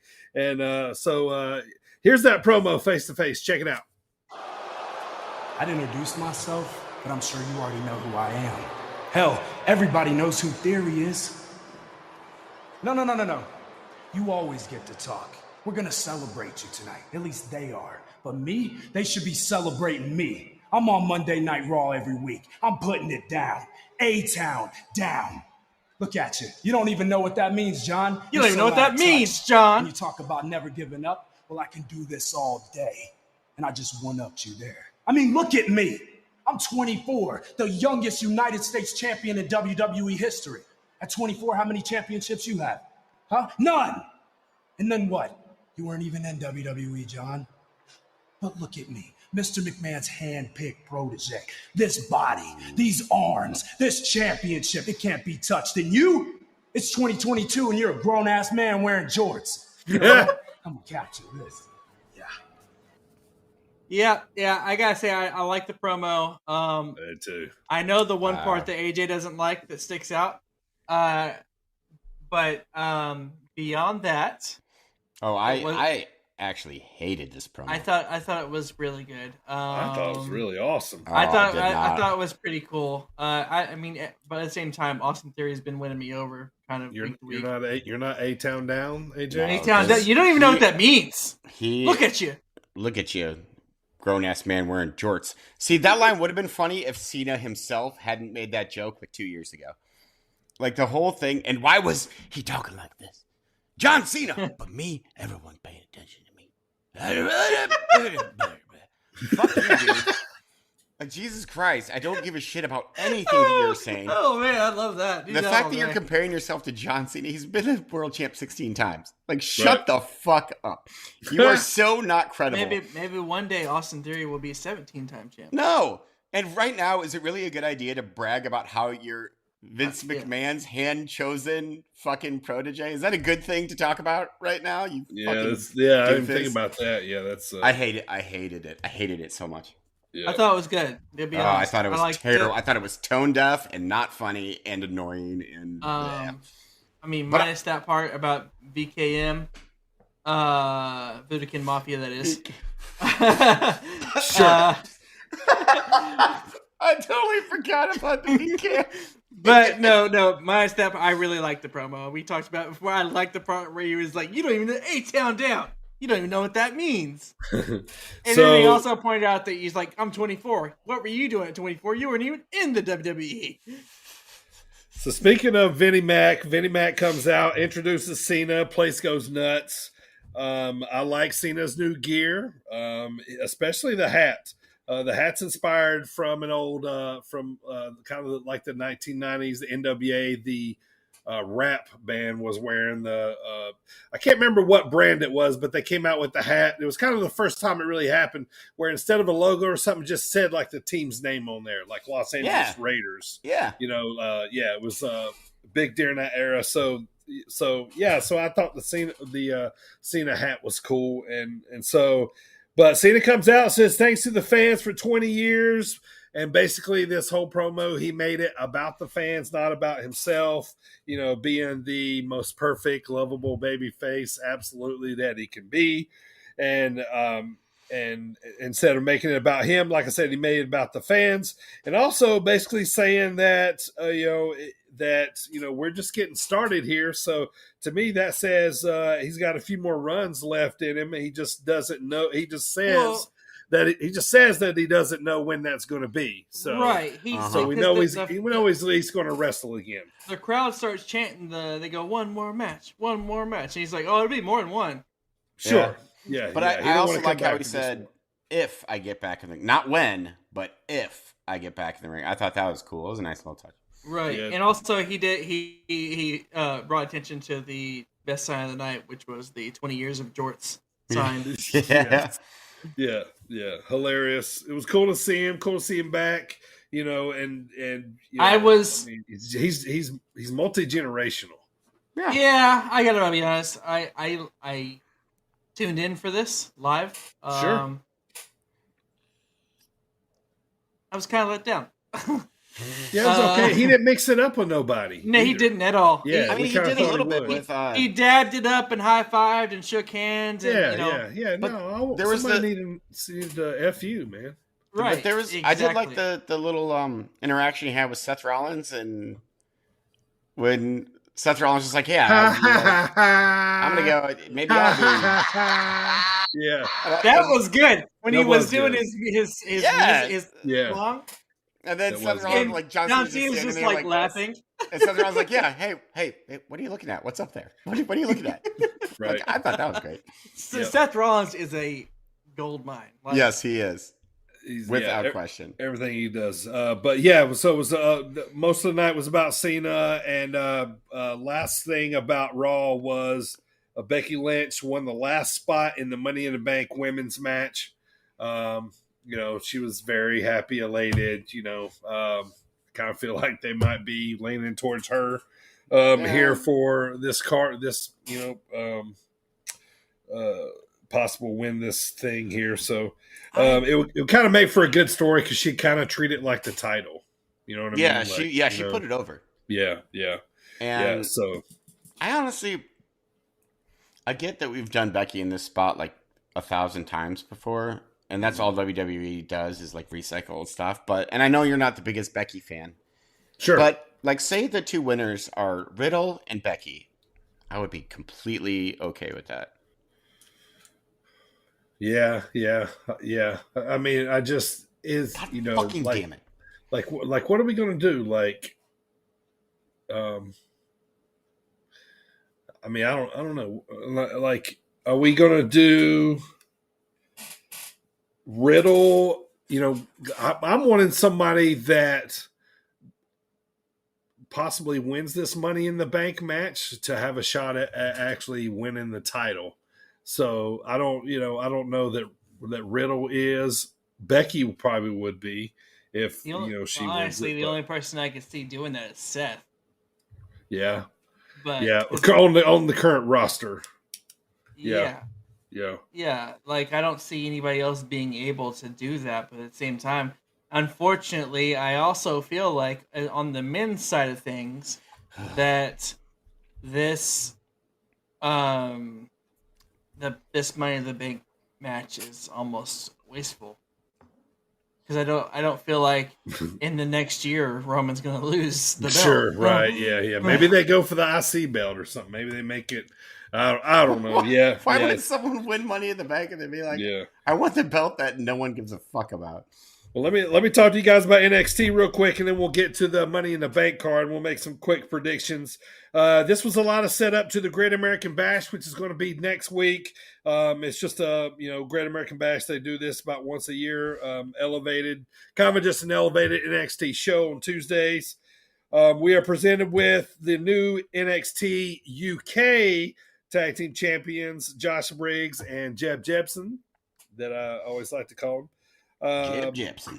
What's your name? Henley, otherwise known as Hardcore Country. Yeah, so she's the new Hardcore Country, I guess. Yeah. But yeah, so it's kind of cool to see them win tag team titles. Joe Gacy with the Dyad beat Roddy and the Creed brothers, I guess. So we got a little storyline. Ascension. Yep. So it's kind of like what's going on there. Next week, it's Roddy and his guy versus Creed brothers, right? Yeah. Yep, sure is. All right, so what about this match, boys? If you're a man, you had to love this one. Nikita Lyons versus Mandy Rose. Bang, DQ. Bang, for sure. DQ happened when Toxic Attraction interfered, of course, but hello, lady. For sure. I agree with all of the above. Without a doubt. As do I. All of the above. So, you had to love this one. But, so moving on. Main event, Cameron Grimes and Braun Breaker face off. If you listen to the lead-in on the show here today, you heard that awesome promo by Cameron Grimes. So if you're just now or listening to coming in here, go back and check it out. Really awesome. Cameron says Braun has no heart, just like his daddy. They take verbal shots back at each other. It became personal. Yeah, definitely it became personal. They fight. There was a kind of a gimmick turnbuckle that came off when that Braun hurt his arm. Not only did they fight, but Cameron got the best of him. Yeah. Cameron came up on top here, and Braun was left sitting with his arm injured, and looking like another torn arm pec situation. Yeah, yeah. So you guys got anything for NXT here? No, other than Grayson Waller tricking Carmelo Hayes into signing a contract to face off for the North American Championship with him. That's right. He was like, "What's that?" He's like, "Man, that's my boy." What? Like, right? Yeah, he's like, I'm about to go. He thought he was like autographing. Yeah. He thought it was autograph. Yeah, that's right. Yeah, that was a good angle. So, all right, let's get to Money in the Bank, boys. Let's go over some quick predictions. Money in the Bank 2022, Las Vegas, Saturday night pay-per-view this week, boys. Saturday night. Yeah, good stuff here. I don't know. Same night as Adesanya? Oh, yeah, it's going to be tough, man. United States Championship, Theory versus Bobby Lashley. I'm going with Theory here to keep it. Oh, yeah. Theory. Unfortunately, Theory and... Well, it's not unfortunate. I just feel like he's going to keep building. Well, rumor is Theory's asking for a United States title match with Cena at SummerSlam, but I'm sure a lot of wrestlers are asking for a title match or for a match with Cena. So, what do you think? By the way, I'm also going to go Theory. I don't agree with it, but yeah whatever. Gotta play smart. Yeah. Undisputed WWE Tag Team Championships: the Usos versus Street Profits. I'm sticking with the Usos here on this one. Me and Primo talked about something pre-pod here that we've kind of both been noticing. Montez Ford, he is bulking up. This dude is getting big. Is this going to? He's getting some size on him. Is this a single run? That's my opinion anyway. Is he's getting jacked for a main event run, a singles run anyway. I can see that. Yeah, I mean, he's got all the tools, man. He can wrestle. He's great on the mic. Yeah. You know, he's fantastic. I'm a big fan. He's great, man. Yeah, like I'm honestly kind of surprised that he's still, you know, I mean, they're a great tag team together too. But yeah, I would love to see Montez Ford as a singles competitor. SmackDown Women's Championship: Ronda Rousey, the champion, versus Natalya. Sticking with Ronda. Yeah, but how cool would it be for Natty to take it? Oh, I'd love to see Natty win it. Natty needs it would be cool. Run. Be cool to see Natty in like a do some old Eddie Guerrero trickster stuff to keep winning. Just keep the belt for just like a year or more. Right. Yeah. Like just let her go on a actual run that she deserves to go on. Sure. Have the loose boot come off. Yeah. Yeah. Throw the chair in their hands. Right, the belt, lay down, you know, good stuff. One of my favorite spots. Raw Women's Championship: Bianca Belair versus Carmella. Carmella ain't winning this, right? No. Although it's supposed to be Rhea's spot. Bianca Belair's promo, I did not like it at all. It sounded stilted and like Yeah, I didn't. It was a bad promo. Like I feel like really they're a little repetitive. Hers are, you know. Like, I think she's really limited on the microphone. EST of WWE. The best, the fastest, the roughest, the toughest. Yeah. Question. Well, let's get to the end of the pay-per-view, then I'll ask the question. All right. Yeah. Women's Money in the Bank ladder match, boys. Who's winning this one? Becky Lynch, Alexa Bliss, Liv Morgan, Raquel Rodriguez, Asuka, Shotzi, Lacey Evans. I'll make a pick first. I'm going Liv Morgan. Second that. I thought I was going to have like it's time for her. I thought I was going to have like a surprise. I agree. I was actually going to go with Liv Morgan as well. Yeah. That's why I wanted to pick first because I was like, because you wanted to get it in there. I want to make sure like I'm not riding any trains here. But yeah, I think we're all in agreement that it's her time now. She deserves it. Like she's gotten so much better. Like give it to her. All right. Let's play Booker here. Let's throw our ideal of Liv winning it. Who's next in line? Who's your second pick to win? I guess behind Liv. Behind Liv, yeah. Like who would be your second pick? Can you go over the roster again? Yeah, Becky Lynch, Alexa Bliss, Raquel, Asuka, Shotzi, Lacey Evans. I can see Lacey Evans. I'm going Becky for my second pick. See Asuka winning it for a second time. I would love to see Asuka win it for a second time. Yeah. I don't think she will. They've been doing all that shit with Lacey Evans. Yeah, I can see it going somewhere. But of course, I can see it not going anywhere, and they just dropping the whole entire thing. Like I said too, man, I think it'd be Becky would treat it like a belt, so it'd be interesting. So yeah, and also after Raw, somebody had a Becky no belt sign. She got upset, and ripped it up. Oh, that's great. All right, men's Money in the Bank ladder match. Who's winning this one, boys? Seth Rollins, Drew McIntyre, Sheamus, Omos, Sami Zayn, Riddle, and TBA. Surprise pick. For storyline purposes, it'd be kind of cool to see Sami Zayn win it. Just so he can, because he's honorary bloodline member, honorary Uce. Sure. And so he can be like, oh, I'm not going to use it on you, but it's going to get in his mind eventually. Sure. That he wants to use it on him. That would be my favorite way that this match plays out. It won't happen, but Like, I feel like this outcome is going to be infuriating. It's going to be either Drew McIntyre, Sheamus, or almost. That Sami Zayn winning would be a good way to steer it away from the champion. I would love what I mean? that. He would be like, well, I'm part of the bloodline, so I'm not cashing in on Roman. I'm going to cash it in on a belt that the bloodline doesn't have yet. Like and bring it to the bloodline, like an NXT belt, perhaps. No, I mean like an IC belt, or not, or a United States belt, or maybe something like a funny comedy twist where he gets the 24/7, like he cashes something stupid. Like you know he what I mean? cashes in the Money in the Bank 24/7.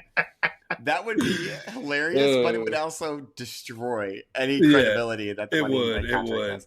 It would. I think. I'm going Riddle just because he's hot. I'm going Randy Orton versus the TBA. Yeah.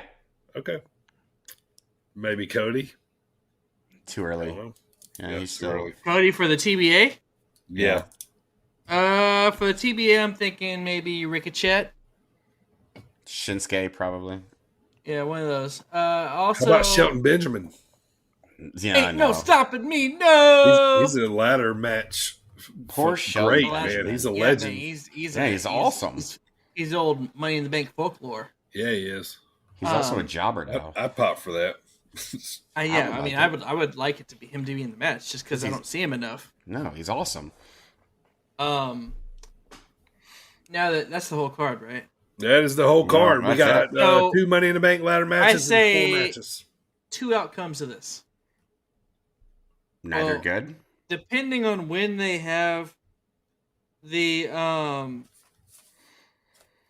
women's ladder match. Mm-hmm. If it's at the beginning of the show, like an opener, then I could see the women's Money in the Bank briefcase being cashed in either soon or same night. Gotcha. The men's Money in the Bank pay-per-view briefcase, however, I feel like it's going to be a failed cash-in. From who? Well, my pick was Sami Zayn, so. Oh, that's your series? Like you're actually picking Sami Zayn? Yeah. Interesting. I'm going with Riddle. Oh, wait. Sorry. I forgot earlier. I did pick Riddle. I did. But Sami Zayn was like my storyline pick. Like, I agree with you on Riddle. Unfortunately, I think I like Riddle, don't get me wrong. He's starting to get into that territory of, with me personally, I don't want to not like him, but just stop shoving him in my face. Like they're getting to the point where it's getting too late to pull the trigger. Right. Like kind of as they do a lot. Like Cooper, get off the pot, as they say. Yeah. All right, AJ, so who's your pick for Money in the Bank? Drew McIntyre. All right. Oh, fuck. That was a little out of left field there. I was either going between Riddle or Almost. It fucking almost. Like no way. Yeah. I can see it happening. One spot I do hope that happens, though, is that he puts MVP on his shoulders to try to grab it. If they don't do that, it's a missed opportunity. Does Almost even need the ladder? Can he just reach? He probably has to step on one rung. That's it. Yeah. All righty. Well, that's it for the recaps. Enjoy Money in the Bank this weekend. It's time for our last Dropkick discussion of the month. Hey guys, this is Mr. Havens, the Argyle assassin himself, giving them all the shivers. This is the one and only Mike Hartenbauer. This is Space Jesus, Billy Starks. This is referee Dan Perch. What's up, bozos? This is Trevor Outlaw. You can address me as yours rudely. And you're listening to the Sit Down Marks podcast. You guys are listening to Sit Down Marks podcast. You're listening to Sit Down Marks podcast. Come celebrate pro wrestling right here on the Sit Down Marks podcast. With DB, Primo, and AJ. With DB, Primo, and AJ. With Primo, DB, and AJ. And you're listening to DB, Primo, AJ here on the Sit Down Marks podcast, the best podcast for professional wrestling. All right, last podcast of the month means last Starrcade match. We've been covering famous Starrcade matches all month. This one brings us to 1998. Juventuud Guerrera versus Rey Mysterio versus Billy Kidman, who was the Cruiserweight champion at the moment. They called this match a triangle match, not a three-way, not a thruple, not any of that kind of stuff, but they called it a triangle match. And this match was for Kidman's WCW Cruiserweight Championship. This match was held December 27th, 1998 at the MCI Center in good old Washington, D.C. Kidman was the champion. Ray was feuding with the LWO. And it was pretty funny because, just going back watching this era in time, Kidman had the wife beater, of course, and the jorts. Always. Yep. Juvi was no mask with the LWO. Juvi Juice. And then we had a very young Rey Mysterio here. So he was a slimmer, smaller kind of stature. He wasn't quite as he hadn't started really kind of like hitting the weights. But this match was first of all to WWE yet. Yeah, right. Yeah, this exactly. is Money Ray right here. This is the best version of Ray. So yeah, and this match is everything you thought it would be. Tons of pinfalls, high spots, 2-on-1, and this was the era of the cruiserweights where they let off Nitro and pay-per-views a lot, and they let off this particular Starrcade 98. So any quick notes here, guys, before we start? Yep, I have a few things. Number one, because our last Starrcade was Starrcade 92, production value has gone way up overall.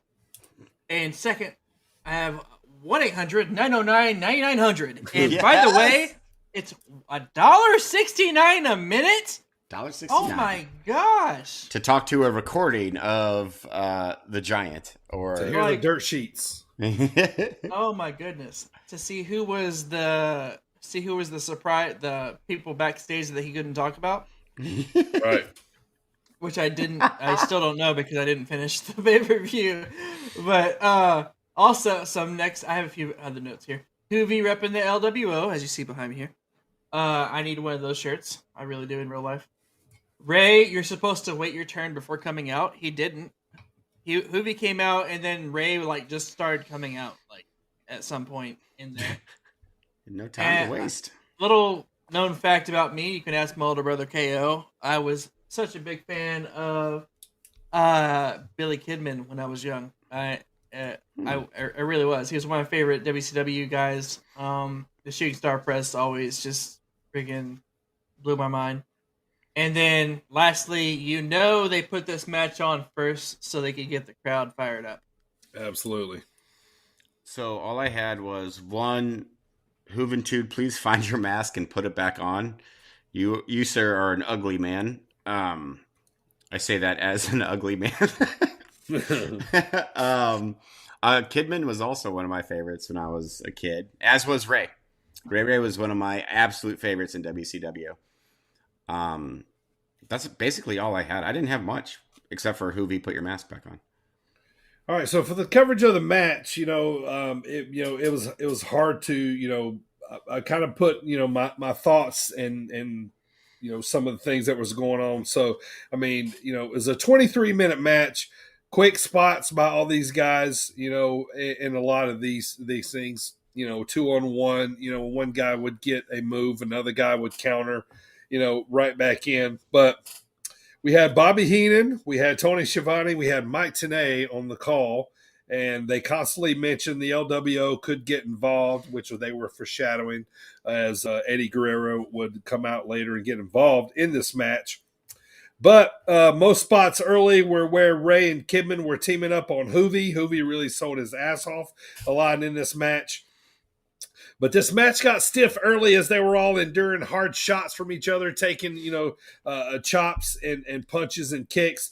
It seemed like every move done by one wrestler, the other or the third man was there to counter. You know what I'm saying? When one would get on the other. So, they had this all lined up and very well prepared.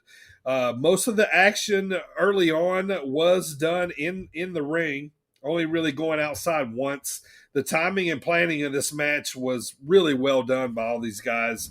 And it was really hard to talk about each move because they were all really like so fast and, you know, or reiterations of a certain move. You know what I mean? I really love this match, honestly. This just was a really big match that I remembered watching, you know, as a fan of the NWA. But Kidman and Rey, like I said, had most of the offense in the match.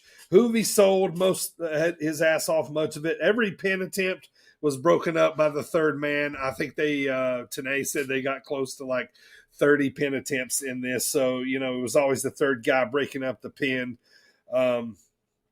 There was, however, a scary spot outside the ring where Rey did a Hurricane Rana on Juvi, who nearly landed on his head, and Rey kind of landed on his shoulder on the apron of the ring, which everybody knows is the hardest part of the ring. I mean, hardest part of the ring. Yeah, of course. So, you know, Rey was lucky to not separate his shoulder there. But one of my favorite moves of the match, aside from Kidman, of course, was a beautiful acai moonsault by Rey. But Juvi gets the Juvi driver on Rey, and Rey got a really close 1-2-3, but Kidman was there to break up the pin. And so, as we get closer to the finish here, Juvi and Rey start to fight over the top rope, and they land on the floor outside the ring. Kidman lands, of course, the beautiful shooting star press on Rey and Juvi, which, you know, anytime that move is done, it's the move of the night, right? Like, I mean, it's that beautiful, you know what I mean? So right after this is when we see Eddie Guerrero. He's coming out, you know, ringside. He distracts the referee. Then as Billy is pinning Juvi, Eddie pushes Juvi on top of Billy for the pin. But at the last second, Rey comes in to break up the pin, and he kicks Billy on top of Juvi for the pin, and Billy pins him down for the 1-2-3 to retain the WCW Cruiserweight title. Now, let me be honest here. There's no way I could ever describe this match word for word, move for move, that would ever give it justice. Like, I love this match. It was great. It was well planned out. It was Cruiserweight action at its best. You know, before we get to smelly marking it here, boys, tell me about what your thoughts on this match. So at the beginning there, they had a Juvi was set down in the corner, but he wasn't completely in the corner. And Rey went for a Bronco Buster type maneuver, and it was like Juvi was far enough away from the corner where he missed it, and kind of it was a messed up move, really. Sure. Basically, then Bronco Buster was off a little because Juvi wasn't all the way in the corner. He ended up jacking up his neck a little bit there. The double bulldog by Juvi was nice. That he got on both Rey and Billy. Now, this was before Filthy Animals, so. Sure. Mm-hmm. But Billy and Rey were still showing that you know that they were united, they were friends. All against LWO, all that stuff. This match has so many. That's another thing you said, the move for move thing. That's why I just said this. This match just has so many awesome sequences. Absolutely, a lot of great sequences. Absolutely. You know, it's like they had like, you know, many sentences to a paragraph, basically. Right. You know, these guys. You watch. This was 1998. These three guys. This match. These cruiserweights of WCW, not just these three, but all the cruiserweights in WCW, inspired a bunch of today's wrestlers. Absolutely. Yep. Kidman with the shooting star press to the outside was a thing of beauty. And for me, lastly, that ending was such like a chaotic finish because there was so much going on, but it worked. So yeah, it was. It was pretty cool. Yeah. Okay. So first, Billy Kidman's shooting star press, we've said it before, is the best shooting star press in history. Fight me if you disagree. It's weird when Billy Kidman is the worst worker in the ring. Because, I mean, don't get me wrong, he's still fantastic, but when you have Juventuud Guerrera and Rey Mysterio just going, and Billy Kidman was, obviously keeping up with him because he's great. But out of the three, he was like the least awesome one, which is weird. Also, normally when there's like a triple threat match, my main complaint is always, one guy will get thrown out and then it's a regular match. And then he'll pop in and then another guy will get thrown out of the ring and it's a regular match. That didn't happen here. Like it was just a giant spot fest the entire time, which if you're into that kind of match, which how could you not be? They're amazing. This is like top of the line spot fest. And it was so innovative at the time because like we said, it was 1998. Like if you weren't a fan of like Lucha Libre, you didn't really see this kind of thing all that often, except for in WCW's Cruiserweight division. So to see it displayed so frantically and so well, it was really, really good. And I loved how all three of them were involved the entire time. Like, again, there was no, okay, you get out of the ring and we're going to do stuff. Now you get out of the ring and we're going to do stuff. So it was fantastic, just moves and moves and moves and moves. And here's some moves and more moves. And like you said, it was just frantic. You couldn't possibly, like at one point, I just wrote, I'm done taking notes now. And like I just went with it because it's impossible to keep up with all the spots. But it worked. Yep. Primo, like you said, like you guys said, it absolutely worked. Yeah. And I do want to say that Norman Smiley following this sequence was great as well because I love Norman Smiley. But yeah, there we go. There was one more thing I forgot to mention because it wasn't in my notes, but you reminded me of it, Dirty, was with all those pinfalls, right? So these days, a lot of times when you have a pinfall, you'll have like to break up a pinfall, they'll barely touch the guy and he'll like get off. In this match, if you go back and look at a lot of those pinfalls, they were either physically pulling the guy off the pinfall or pushing him off. Like they were getting physically interruptive with the pinfall. Like they weren't just like diving and be like, meh. Right. Like they were actually. That was something I caught on to, was like they weren't just like slapping them or something like stupid. Something that would not actually break up a pinfall at all. Yeah, I totally agree, man. It was a great match. So we've watched it, boys. We've reviewed it. Now it's time to smelly mark it. Primo, start us off, man. What's your rating? Well, that's easy for me. I like this is right up my alley. This is what I loved I still love it to this day. For me, I'm going to go 8.5 smelly marks. AJ? I am going to also say that it's two of my favorite workers from when I was a kid, and I'm going to give it 8 on pure entertainment value alone. Match is so much fun. It's just a match you watch and you're like, I am having fun watching this match. It's great. Just fantastic. 8 smelly marks. I'm going to agree with Primo. I'm right there too. 8.5 smelly marks. It had action. It was well planned. I felt like if I looked away, I was going to miss the pin. It was one of those kind of matches. Very good. Very WCW cruiserweight, era, type match, man. So yeah, 8.5. Very, very awesome match. Totally enjoyed it. Weird. This might be like as an aggregate score between the three of us, the highest rated match that we've had like so far. Higher cumulative score. Yeah. Then like on average, this is right. On average, it might actually be because usually one of us is pretty low. Yeah, or at least at like a 7 or something like that. But yeah, 8.5, 8.5. Yeah. Pretty dang good. All right, so that's going to conclude our month of NWA Starrcade reviewing matches from famous Starrcades. We're moving on. We're moving on to July.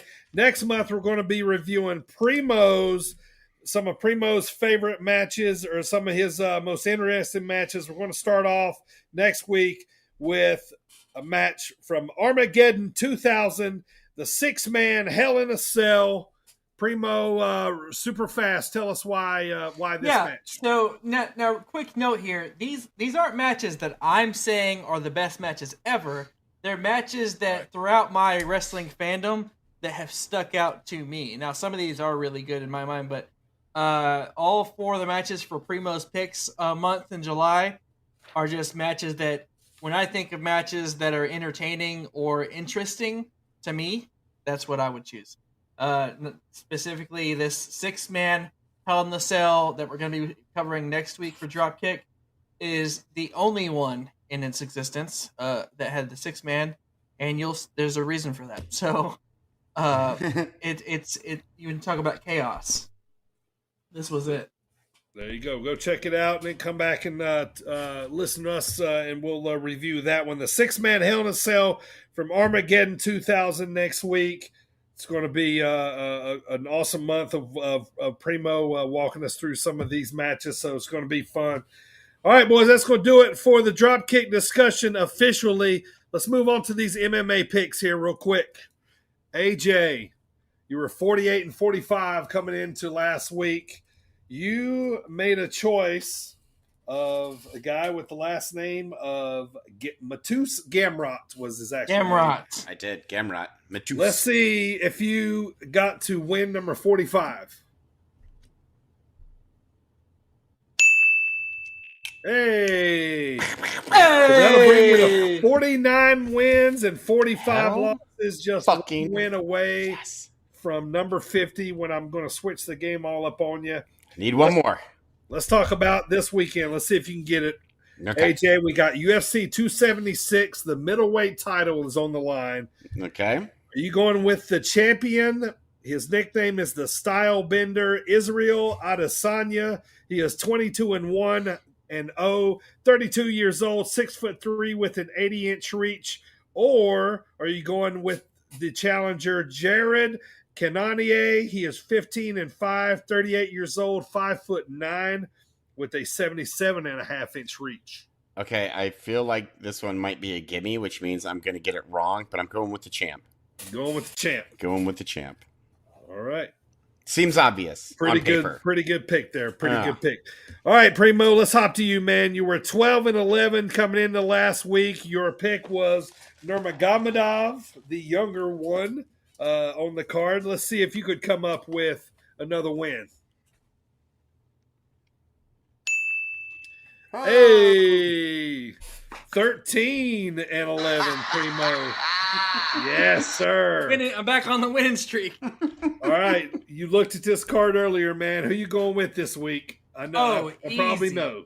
Easy pick. You're right with that gimme that you said earlier, AJ. Yep. I gotta go with the last Style Bender. He's one of my favorite fighters out right now. Israel Adesanya is the man. I'm not going against him. I'm feeling much more confident now. There you go. There's your AJ's pick and your gambler's pick of the week. If AJ hits 50 next week, then I will unveil the new game the new game that we're going to be playing, everybody. So looking forward to that. So good luck there, boys. It's Square Circle Questions time. Primo, hit my game show music.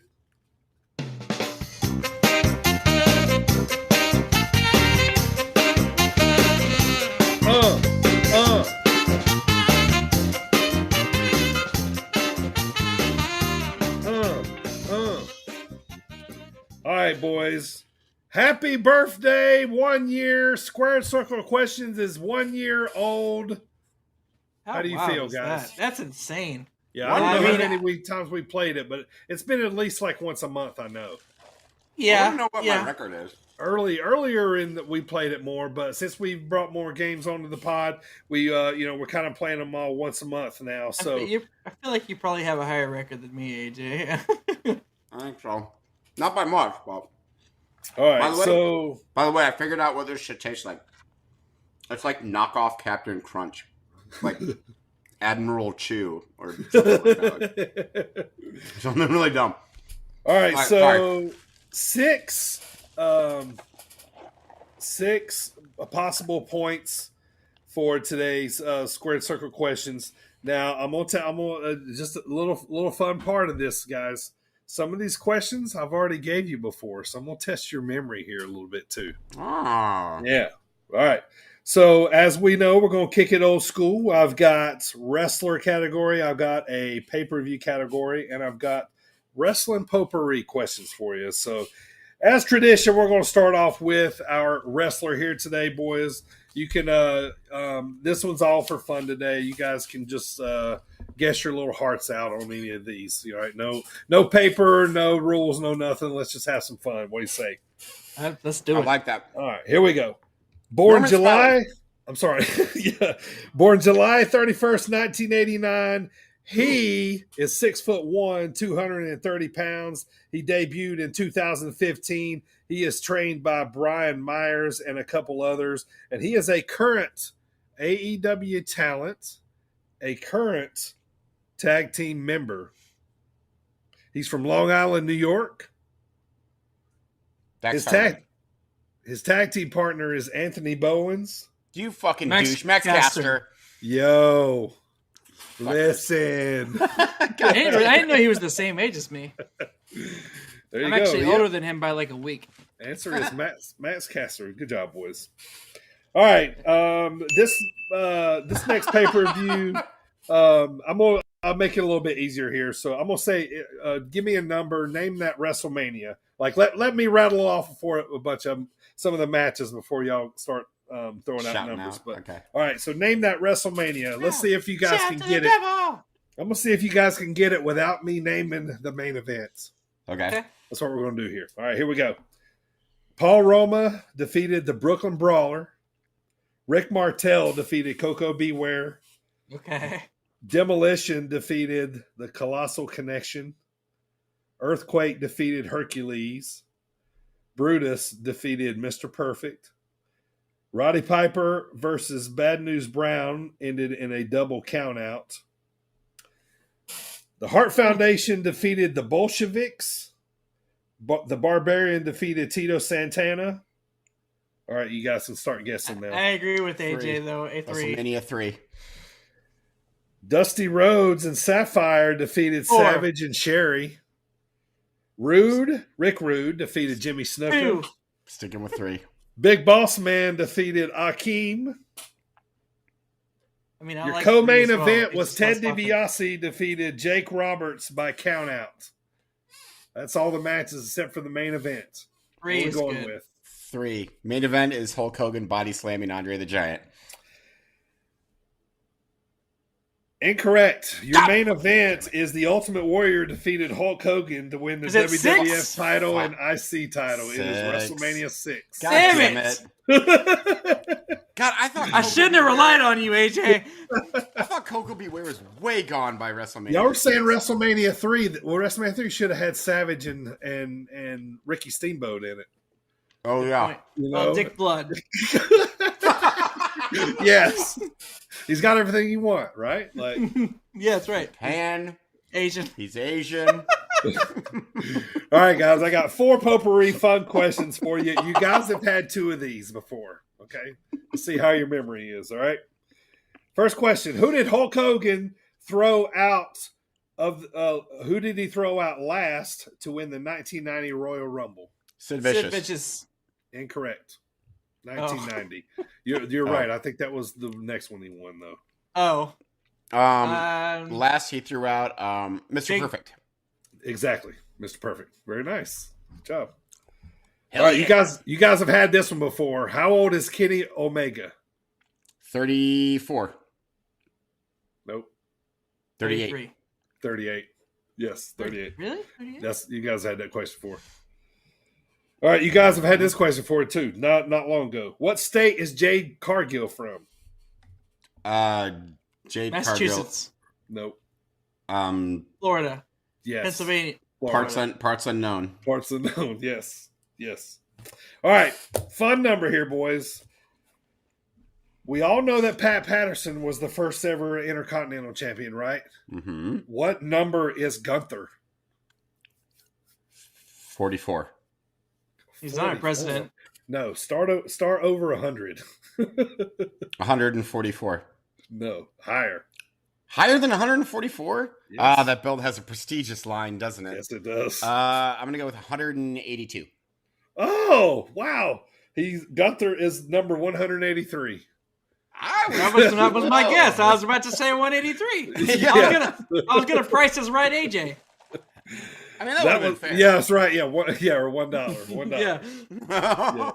Yep. There's one Intercontinental Champion. So that's going to do it for That's good. Square I like Circle those. questions. Yeah. Yeah, just a little celebratory 1 year Square Circle questions there, boys. I love it. Here's a question for you guys. What happened? What match took place 15 years ago today in Japan? I should have had that on my Disdain Wrestling History. I read it. I mentioned it to you. Yeah, the Brock pay-per-view. Is that what it was? Kurt Angle defeated Brock Yeah. for the IWGP Heavyweight Championship. Wow. Wow. Jeez. I've earned another handful of Admiral Chew. Yeah.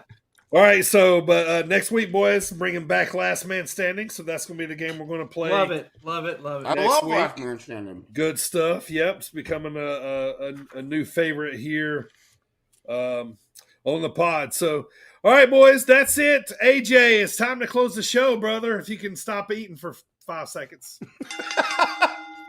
This is Christian Rose, Old Evil, That Damn Coyote, Moonshine, Illinois' favorite son, The Truth, The Bitter Lunatic, a man with so many nicknames even I can't remember them all, proudly representing those damn coyotes, King in the Valley, and you are listening to the Sit Down Marks podcast. Christian Rose is so awesome. That's a good one. That's so good. Well, Marks, please come watch us right here on YouTube every Wednesday night, generally around 6 or 7-ish Central Standard Time. You can also catch us on all your favorite podcast platforms, including Spotify, Apple, Google, Spotify, and every Friday, right before the number one. Your face. Every time you do that, you make the same face, and it always makes me laugh. The Thomas Bryce Show, 6:15 on Fridays, and then throughout the week. Thank you, Thomas Bryce. Also, if you go and download us and listen to us on those podcast platforms, please give us a review, you lovely fuckers. Look it up. Also, we have merch, t-shirts, baby clothes, sweatshirts. Couple of new designs. If you want to go check them out, they're awesome. At tpublic.com/stores/sit-down-marks. That site, once again, is tpublic.com/stores/sit-down-marks. All right. Everybody gather around. It's time for Primo's preview of next week. All right.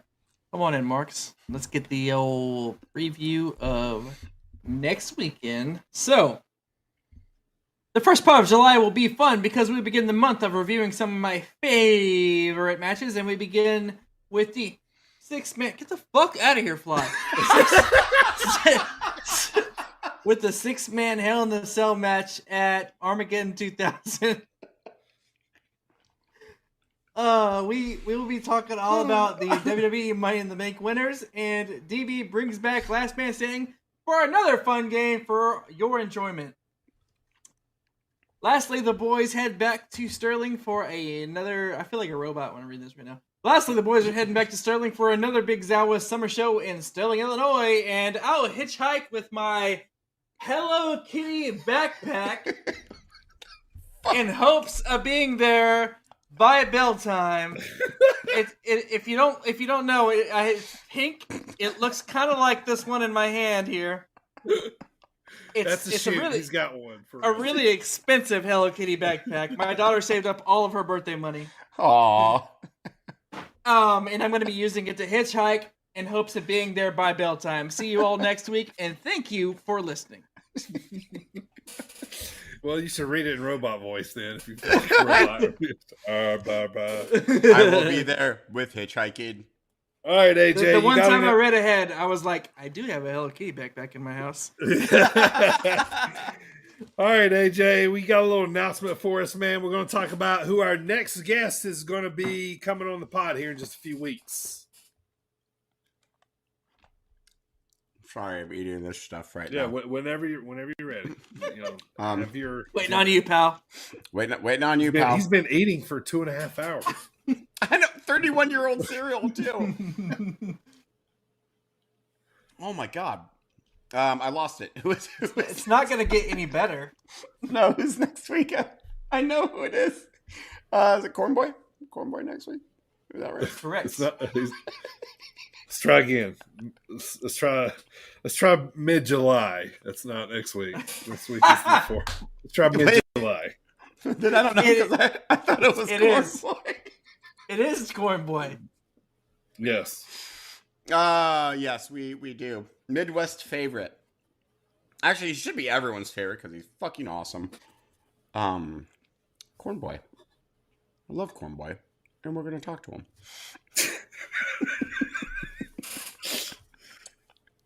All right. Maybe a little more enthusiasm next time. Our apologies to Corn Boy if he's listening for the shit This guy's delivery. mouth full of corn flakes. Every time we get to see Corn Boy, it is awesome. I love the guy. I can't wait to talk to him. It's going to be really cool. All right, yeah. Corn Boy's coming on. He's going to be at Iron Spirit Pro, so he's coming on to talk about the big card coming up. And if you don't know a lot about Corn Boy, well, you're going to know after this, man. He's popping up in a lot of different promotions, and he's one of the coolest guys, probably the most over wrestler in Iron Spirit Pro right now. I'll say it. I mean, the crowd goes nuts for him. They love him. So we're going to be bringing him on and talking to him. So we got that coming up. Any last notes here, boys, before we take her home? No. AJ, go put some proper milk on that 31-year-old milk and call it a day. Milk on the milk. I want to see you puking tomorrow. All right. Mouthful of cereal. Take us home. Grab them cakes. Grab them cakes. Oh, what's all you do? Grab them cakes. And listen, I don't care what it takes.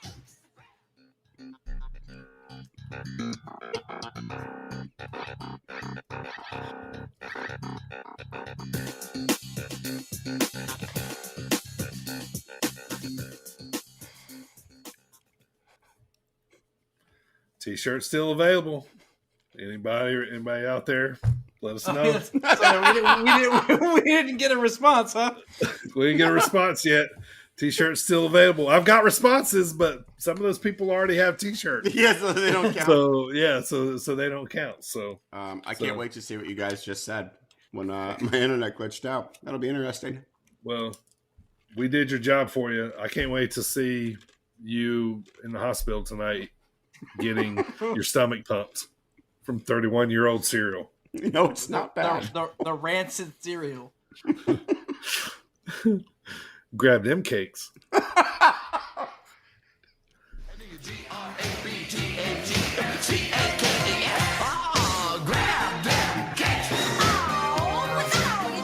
what you do.